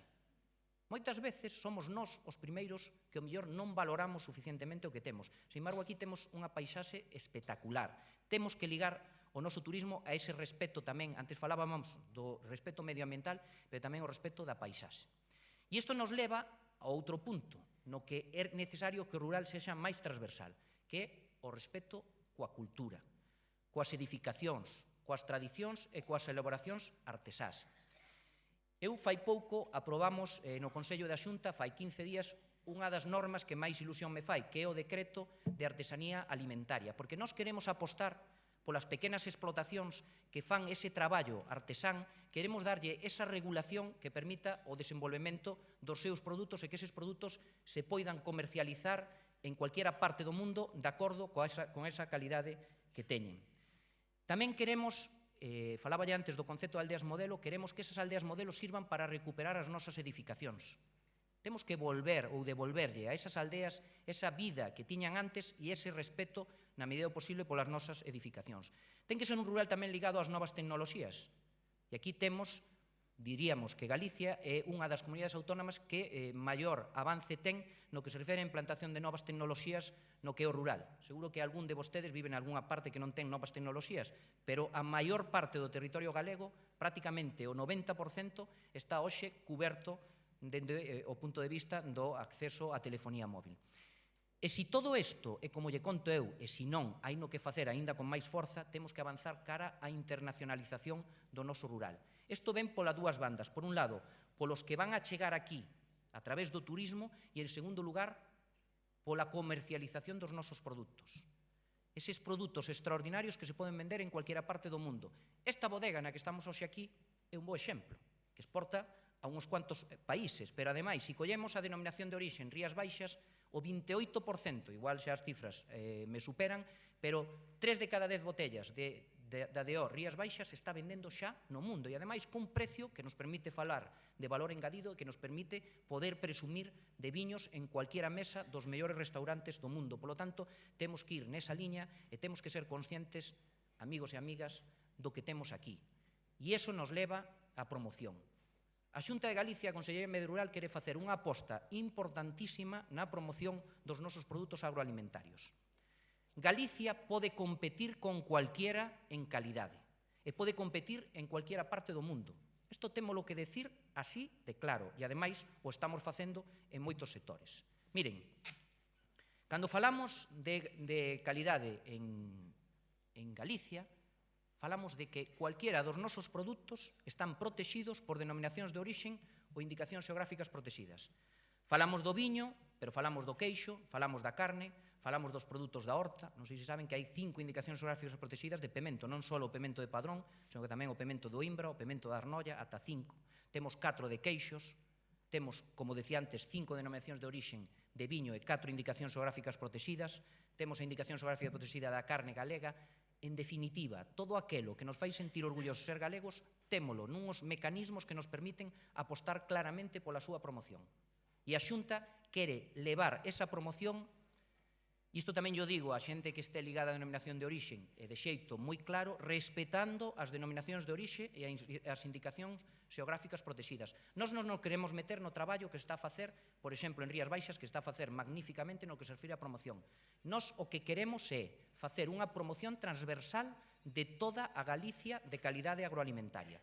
E iso se vai levar a través de Galicia Calidade e a través da promoción de todos os nosos produtos, buscando que eso nos axude a conseguir ou a cadar maior valor engadido. E todo isto, ora me van a disculpar os señores, señoras, require de vostedes tamén, porque o rural ten que ser tamén femenino. E o rural ten que ser un rural con oportunidades para todas. Eu conto aquí unha anécdota, contei antes a das mulleres das explotacións lácteas, que sempre son as que fan as contas, pero tamén temos o exemplo na Mariña Lucense da faba de Lourenzá, que a faba de Lourenzá está tendo un bo desenvolvemento, tamén ten indicación xeográfica protexida, Pero, fíxense, foi un invento das mulleres que estaban ali. E hoxe estamos nun recoñecemento da fava de Lourenzá e de outros produtos que se traballan fundamentalmente por mulleres. E hai un dato que nos permite falar dun rural feminino, porque mentras que en España estamos nun 22% de titulares de explotacións gandeiras, en Galicia estamos por riba do 50%. Temos que buscar que noutros sectores isto se produza tamén, pero sin ningunha dúbida o papel da muller, que xa é un papel protagonista, ten que avanzar cara a ese maior protagonismo que todos demandamos. Eu tamén teño que falar do meu, e lles animo, os invito, me gustaría moito que puderan asistir o maior número dos que están hoxe aquí a un congreso no que vamos a falar sobre desenvolvemento rural e turismo, que é entre o 5 e 8 de novembro de 2019 na Cidade da Cultura. Aí vamos a ter como conferencia destacada unha de mulleres liderando no mundo rural. Hoxe aquí houbo xente, mulleres, eu antes de que chegara tuve a ocasión de escoitar un pouco de proxectos de éxito no rural galego. Temos que buscar esas sinerxias para que esas mulleres axuden tamén ao desenvolvemento do rural. Por lo tanto, recordan, falamos dun rural emblemático, dun rural transversal, falamos da necesidade de facer promoción, pero todo isto require do compromiso de todos, require de que cando salamos de aquí, os que teñamos unha edade, busquemos convencer a eses que veñen cara ao futuro para que sepan que poden ter ese desenvolvemento futuro no rural galego. Miren, eu dixen ao principio, eu son parte deste tinglado, dixéramos, que é vender o rural galego, pero eu estou totalmente convencido, cando falo desto, das posibilidades que ten de desenvolvemento futuro o rural galego, das posibilidades que temos de facer aquí produtos da máxima calidade que teñen que ter ese recoñecemento a nivel mundial. Temos que conseguir, entre todos, recuperar esas partes do territorio que están abandonadas para que Galicia, o rural, recorden que o 93,7% do noso territorio é rural, polo tanto, que Galicia, que é igual a rural, sexa un motor de crecemento, que sexa unha innovación económica desa Galicia de futuro que todos queremos. Temos que buscar e apostar por un rural que sexa respetuoso co medio ambiente e co seu medio no conxunto, que falábamos antes, coa nosa arquitectura, coas nosas tradicións, coa nosa artesanía. E temos que buscar un rural con futuro no que se viva ben. Un rural no que non só se poida seguir vivindo, senón que ademais se desexe vivir, que queramos salir das ciudades para volver ao rural. Si isto é así, por que nos vai axudar o rural para o futuro de Galicia? En primeiro lugar, temos que atacar o despoboamento. Eu dixen que a nosa aposta na Consellería de Medio Rural non é convertir o rural galego nun escaparate ou un escenario. O rural galego se ten que volver a poboar con xente que teña actividade económica rendible. En ese rural haberá novas oportunidades de negocio, xa se está vendo. Ten que ser tamén un rural que aposte pola igualdade, un rural que a través da internacionalización dos nosos produtos abra Galicia ao mundo. Recorden que no 2021 vamos a ter o Ano Santo Xacobeo, vai vir moita xente vai estar pendente de Galicia. E un rural, repito, que sexa a mellor defensa do noso territorio. E eu remato, como non podía ser de outra forma, coa pregunta que lle fixen ao principio. O rural ten futuro. O rural ten futuro. Moitas grazas.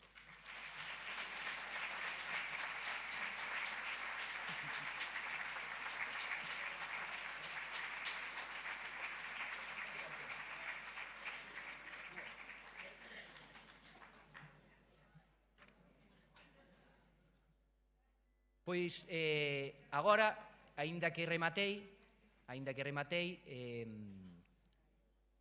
voulles falar un pouco máis para ternas entretenidas, aínda que non son moi contador de chistes, pero sí me gustaría, dado que aquí estamos nunha bodega, e ademais nunha bodega emblemática da denominación de orixe en Rías Baixas, profundizar un pouquiño no que lle contei antes da estrategia de dinamización das comarcas vitivinícolas. Miren, falando pos viticultores, en primeiro lugar, é necesario proceder á actualización do rexistro vitícola. Non fun eu,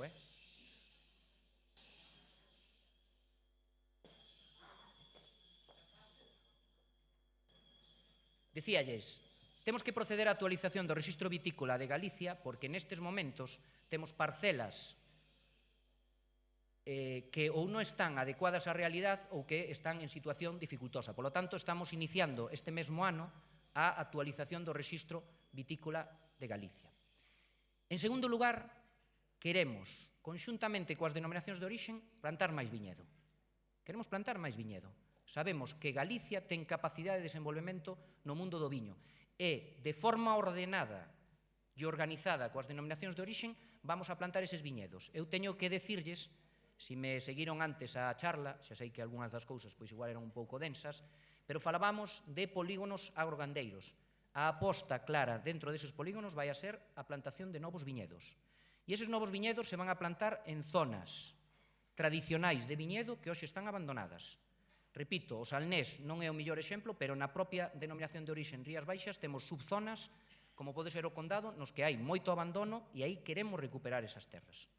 Tamén vamos a plantar polígonos de viñedos en Monterrey, no Ribeiro, en Valdeorras e na Ribeira Sacra, ali onde podamos. E na estrategia de dinamización queremos apostar polo valor engadido. Nós entendemos que os nosos viños se venden a un bo precio, pero se pode traballar todavía máis. Creemos que a promoción ten que xogar un papel importantísimo. Cando antes falaba de Galicia calidade, créanse que os produtos agroalimentarios galegos son o mellor representante de Galicia calidade. E, polo tanto, os nosos viños teñen que ser esa punta de lanza que nos faga chegar a cualquiera parte do mundo. Ademais, é que os viños, porque tamén hai viñedo, teñen outro aspecto fundamental nese rural integral que todos defendemos, que fan territorio tamén. O territorio das comarcas vitivinícolas está determinado polo viño. Añadido aquí o turismo e, por suposto, tamén a actividade das bodegas. Polo tanto, para nós, ese futuro do rural ven moi ligado tamén ao futuro do desenvolvemento das comarcas vitivinícolas. Hai outros sectores polos que apostamos. Falaba antes da agricultura ecolóxica, agricultura e gandería. E aí nós temos unha idea moi clara. Miren, nós temos gandería en intensivo. Chámase gandería en intensivo, como pode ser gandería en convencional. Aí estamos a falar de 7.000, un conxunto de explotacións importante, sobre todo unha facturación e un sector tamén importante. Pero temos que ser capaces de combinar esa gandería en intensivo, esa gandería, si queren, convencional, coa gandería en extensivo. Porque a gandería en extensivo fai tamén custodia do territorio. Cando eu lle falaba antes das aldeas modelo, lle advertía que o principal problema que buscamos defender coas aldeas modelo é o tema dos incendios forestais. Todos os que estamos aquí, se vivimos nunha aldea, sabemos perfectamente cales son os problemas que trae consigo un incendio. Eu, que levo un ano de conselleiro, lles podo decir que os días que menos dormín fun os días de incendios. Estuve un día na Gudiña hasta as 4 da mañán e outro día en Porto do Son, seguro que todos recordan eses incendios. A min dóeme ver chegar o lume ás aldeas. Por lo tanto, temos que facer unha aposta importantísima por traballar moito máis na prevención. En esa prevención, a gandería en extensivo pode xogar un papel importante. Dende logo, nas aldeas modelo vamos a loitar moito por implantar esa gandería en extensivo. E o tema ecolóxico é un tema que ven tamén con outra das cousas que eu falei na miña intervención, que ten que ver co respecto medioambiental. Decía tamén na miña intervención que Galicia, en términos porcentuales, está crecendo moito en agricultura e gandería ecolóxica, pero temos que apostar máis por esa liña. E temos aí a posibilidade de que todo o que hoxe está abandonado se pode recuperar en ecolóxico. Polo tanto, temos sectores moi fortes, pero tamén temos outros sectores que están crecendo e que temos que potenciar. E esa é a nosa aposta. Eu podría estar falando toda a mañán, pero lle teño que trasladar tamén que me gustaría, xa que estamos aquí, e se alguén me quere preguntar algunha cuestión ou algún tema que lle preocupe ou que lle ocupe, pois así non falo eu solo. Dígame.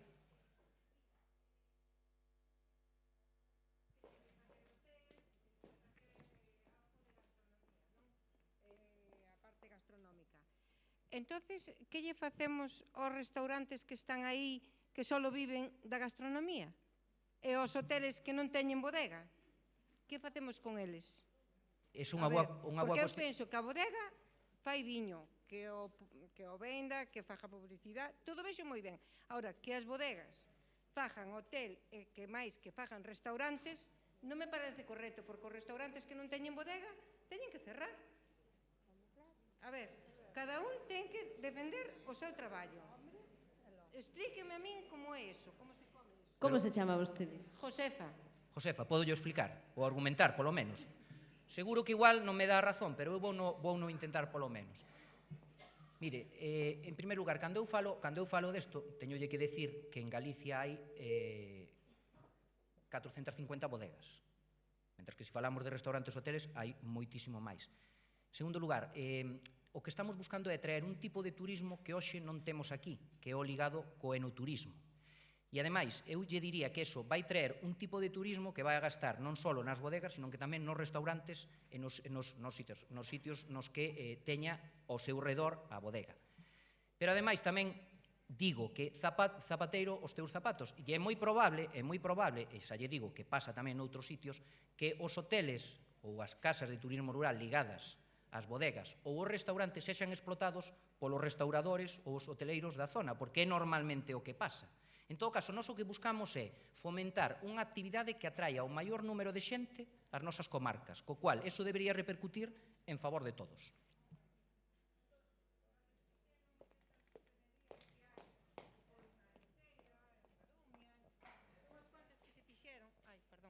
Que se fixeron, e agora están cerradas, esos fixéronse para que? Para vir máis turismo. Se houvese máis turismo, non estarían cerradas. A ver, é que todo é as pousadas, é verdad, a mí xa non me acordaba, son as pousadas. Esas que están así, esos inverteus aí uns cartos, están cerrados, cartos que eran de todos. Entendes? Entonces, eu non vexo eso, que eso sea unha solución. Eu vexo, como usted dixo, vexo, zapatero a tu zapato. Que unha persona vai a un restaurante e quere un viño ou o que sea, pois sí. A bodega que venda o viño, que o promocione, que fajan a promoción esa que están facendo co enoturismo, que Martín Codas poña cada jueves aquilo que pon, que está estupendo, ven a xente de moitos sitios de España só por vir ese jueves aquí, eses autobuses que hai no verano que levan por un recorrido por todos bodegas, cada día van a unha. A ver, eso está moi ben. Ahora, que das bodegas se fajan hoteles, e que me diga usted que vai haber máis turismo, non, porque entonces os hoteles que hai estarían abertos todo o ano. De feito, aquí botan 3 meses abertos e cerran, porque non ven a xente, non hai turismo desa maneira, como usted... Usted era Josefa? Eu son Josefa, sí. Josefa, eu quero lle decir, con todo o respeto, que o seu argumento me está dando a mí a razón. E eu lle diría tamén, bueno, pero podemos discrepar, non? Eu lle diría tamén que se lle preguntara aos hoteleros e restauradores da Rioja e da Ribera de Duero que lle parece isto que estou dicindo, sabe usted como non teñen absolutamente ninguna queixa. Vamos a ver, nós, como di vostede, se temos a desgracia de que sitios como poden ser as pousadas, estén pechados, o que temos que facer é tratar de incrementar o turismo, sobre todo, desestacionalizar o turismo nunha zona como esta, que é fundamentalmente un turismo de verao, pero temos que apostar por ese turismo todo o ano, e turismo con valor engadido. E eu lle podo asegurar que o enoturismo vai precisamente nesa liña. Por lo tanto, eu, enténdame, teño unha visión máis optimista ao respecto, e penso que é a aposta que temos que facer.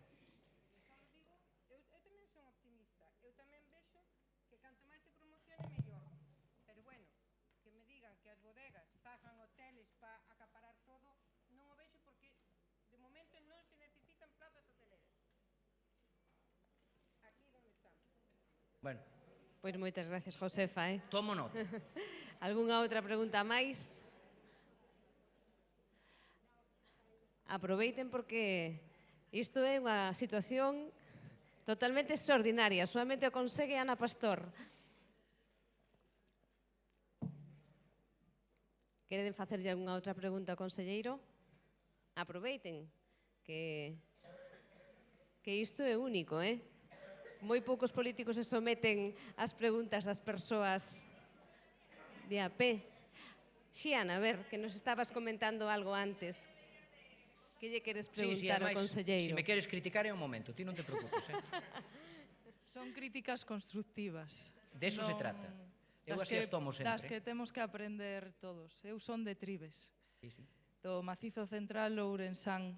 Estuve contando antes de que unha das cousas que me preocupa é que a miña zona se está quedando sin población, porque a xente que marcha a estudiar fora non ten a que volver. A autovía máis cercana témola 1 hora, non temos 4G. Do Hospital Comarcal de Valdeorras están quitando servicios, de feito o último é dermatoloxía, que a partir de finais de outubro non a vai haber. Entonces, eu penso que volver a Trives, a pesar de que é o sitio, díxeno antes e direino sempre, máis bonito, non vou decir que é o máis bonito de Galicia, porque todos pensamos que o noso é o máis bonito, para min sí que é.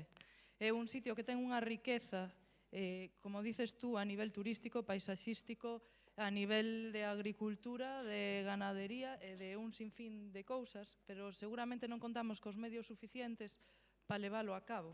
Entonces, eu creo que entre todos, e non estou falando solo a nivel partido, a nivel político, creo que entre todos podíamos traballar un pouquiño máis para que as zonas, como no caso a miña, salgan adiante.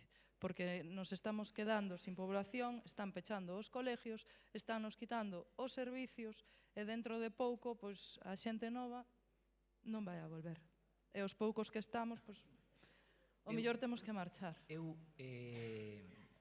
Vamos a ver, primeiro, teño que decir, como son de Ourense, conozco ben a zona, pero que ademais gústame especialmente a zona do Macizo Central. Estuve fai pouco en Chandresa de Queixa na festa do Cordeiro. Saben cantas cabezas de gando hoxe hai en Chandresa? 0 ou 200. Saben cantas chegou a ver?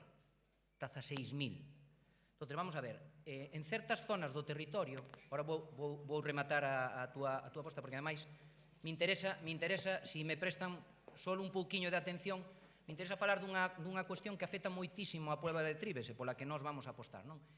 Pero hai certas partes do territorio que ven marcado o seu futuro polo seu pasado. É dicir, temos que recuperar moito do que hai aí. Puebla de Trives é unha zona, fíxense, espectacular de viñedo, espectacular de castaños. Ten un número que eu vou a saber, e vos lo direi sin ninguna dúbida antes de que acabe o ano, porque estou facendo o inventario de soutos tradicionais pechados, impresionante e totalmente abandonados. Miren, do que teño eu datos, que é un municipio, voulle falar, Folgoso do Courel, saben cantas hectáreas de soutos de castaños, que está en Lugo, non está no Macizo, cantas hectáreas de soutos abandonados teñen nestes momentos? 2.800 hectáreas. E en Puebla de Trives temos tamén un problema, claro, pero eu, antes que falei desta parte, se supera que tiña tanto tempo, falaría con máis detalle, pregúntoche a ti, se ti queres hoxe recuperar un souto abandonado en Puebla de Trives, que problema vas ter? Primeiro, as fincas son pequenísimas. Segundo, o 30% das fincas non se sabe de quen son os propietarios, non se sabe onde están. Estarán en Venezuela, estarán en Chile, estarán onde sexa, pero non aparecen. E despois temos un problema co catastro que é moi difícil identificar os propietarios. Por lo tanto, nós necesitamos a lei que antes eu lle contaba para poder actuar nestes sitios. E temos, no ano que ven, e xa o verás en Trives, temos un plan de recuperación de soutos abandonados, temos xa identificados esos soutos e temos que apostar por esa recuperación.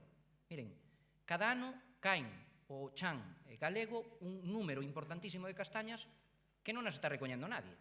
Por tanto, temos que ser capaces de recuperar esa riqueza. E por aí empeza a recuperación tamén do territorio. E eu, pode que esta sexa unha visión demasiado optimista, ou mellor para o que ti acabas de trasladar, pero cando hai valor engadido, cando hai riqueza no territorio, todo o demais ven por si solo. Ponlle, para que te oian todos. De feito, eu recuperei viñedos que estaban abandonados e pelexeime cos dueños para que mo venderan e preocupeime de atopar os dueños e senón o que facía era desbrozalos, que aí aparecían, cando estaba desbrozado aparecía... Ou meter a pala. Eu desbrozaba, digo, bueno, pues ahora que aparezca, sabes? Sí.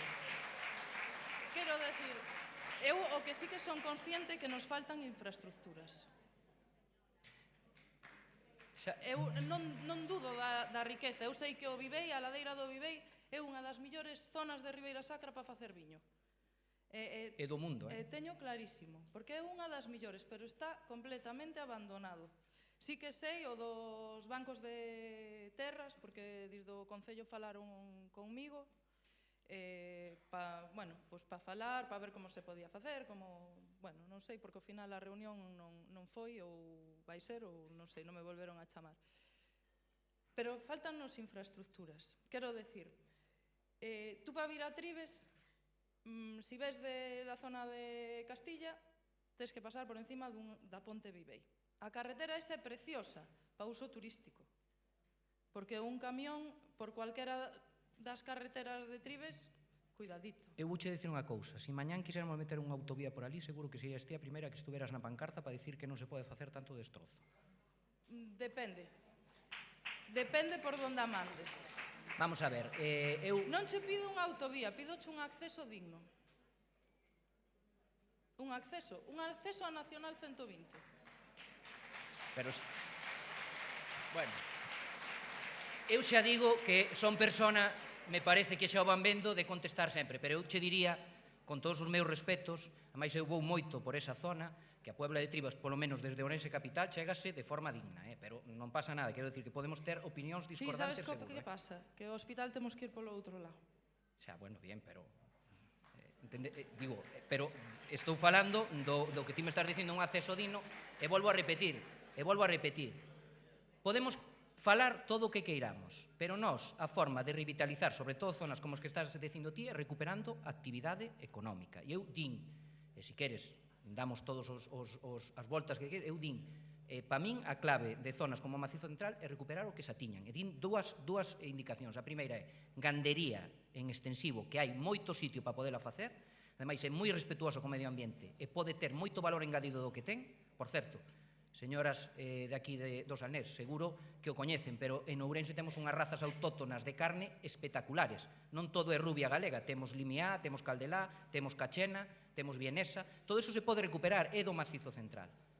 Aí houbo moito gando de ovino e de cabra, polo tanto, podemos traballar con eso. E despois, hai unhos sucalcos abandonados absolutamente espectaculares. Eu son do Ribeiro e conozco moitas zonas de sucalcos, pero nesa zona de Puebla de Tribes é un crimen deixar que todo eso se nos caia. Polo tanto, eu entendo moi ben o que dis de infraestructuras, pero a min o que me interesa é que haxa xente xoven que traballe ali e despois virá todo o demais tamén. Bueno, moitas grazas. Grazas, Iana. Grazas tamén ao conselleiro do Medio Rural, que estean de acordo ou non, a verdad que foi moi valente, porque someterse ás preguntas moitas veces é algo extraordinario nun mundo no que moitas veces non deixan nin entrar os xornalistas as roldas de prensa. Así que grazas pola súa xenerosidade. Ten a palabra xa o que clausura esta xornada. Alfonso Rueda Valenzuela, vicepresidente e conselleiro de Presidencia, Administracións Públicas e Xustiza da Xunta de Galicia.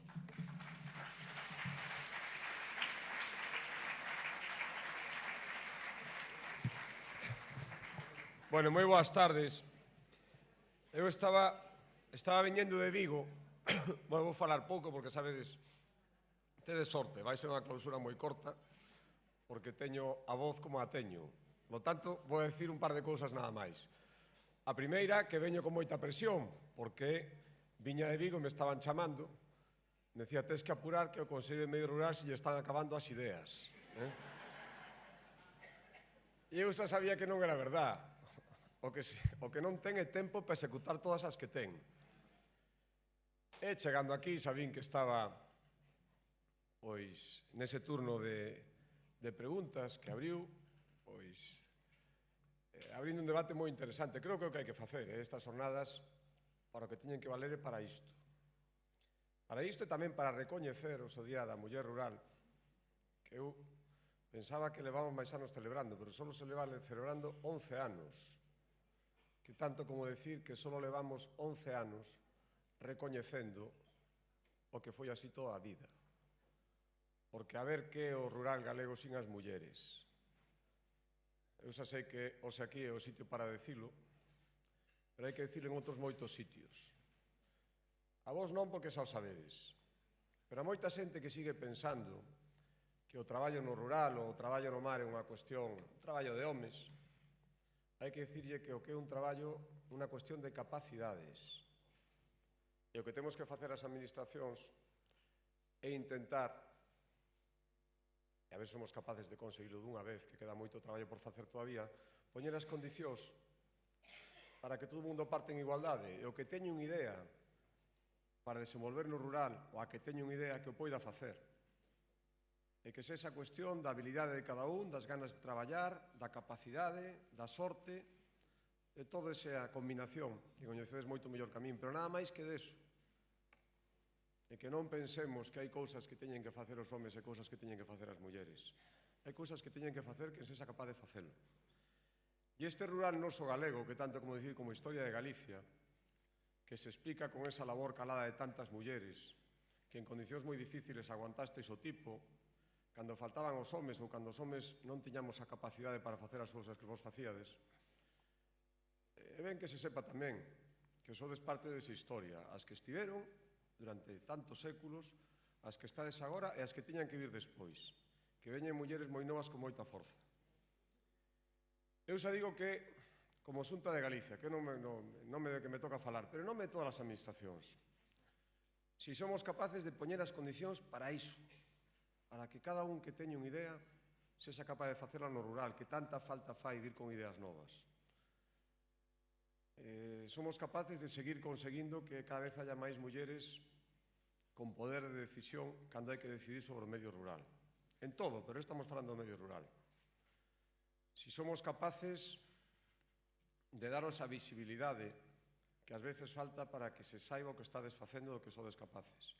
Si somos capaces de todo iso, simplemente estaremos á altura do que significades e do que significaste durante moitísimo tempo. Iso é o que ten que facer unha administración. E non estorbar, e non poñer problemas, e non colocar a xente en diferentes situacións para que un se teñan que esforzar menos que outras. Iso que estamos intentando facer. Para iso é que escoitar moito, para iso hai que equivocarse e escoitar cando un se este equivocando para aprender deses erros e mirar na seguinte. E iso é o que aspiramos a facer, por iso estamos presentes nestas jornadas, por iso o conselleiro fala con esa claridade que se lle entende todo, eu polo menos lle entendo todo, e por iso estamos intentando que ao final esta sexa unha sociedade máis xusta, máis igual, e que recoñeza que as mulleres tedes moitísimo mérito que durante moitísimos anos non se recoñeceu como merecíades. E probablemente por iso xa partíamos nunha situación de desigualdade. Por lo tanto, ese traballo que de todos, os homes probablemente tivemos moitas ventaxas durante moito tempo que non merecíamos. Isto se trata de ser todos iguais, ter unhas capacidades e non esquecerse que o rural de Galicia se explica en gran parte gracias á labor calada, esforzada e fundamental que fixestes as mulleres. Queda moitísimo camiño por diante, ojalá que sexamos capaces de recorrerlo con vos. Moitísimas gracias.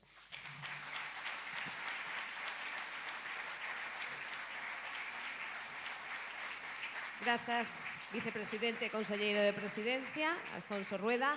Grazas a todos pola súa presenza, pola súa paciencia e pola súa aportación. Xa saben, están agora convidados a un xantar que se servirá nesta sala anexa e ao fondo deste gran salón. Ata sempre.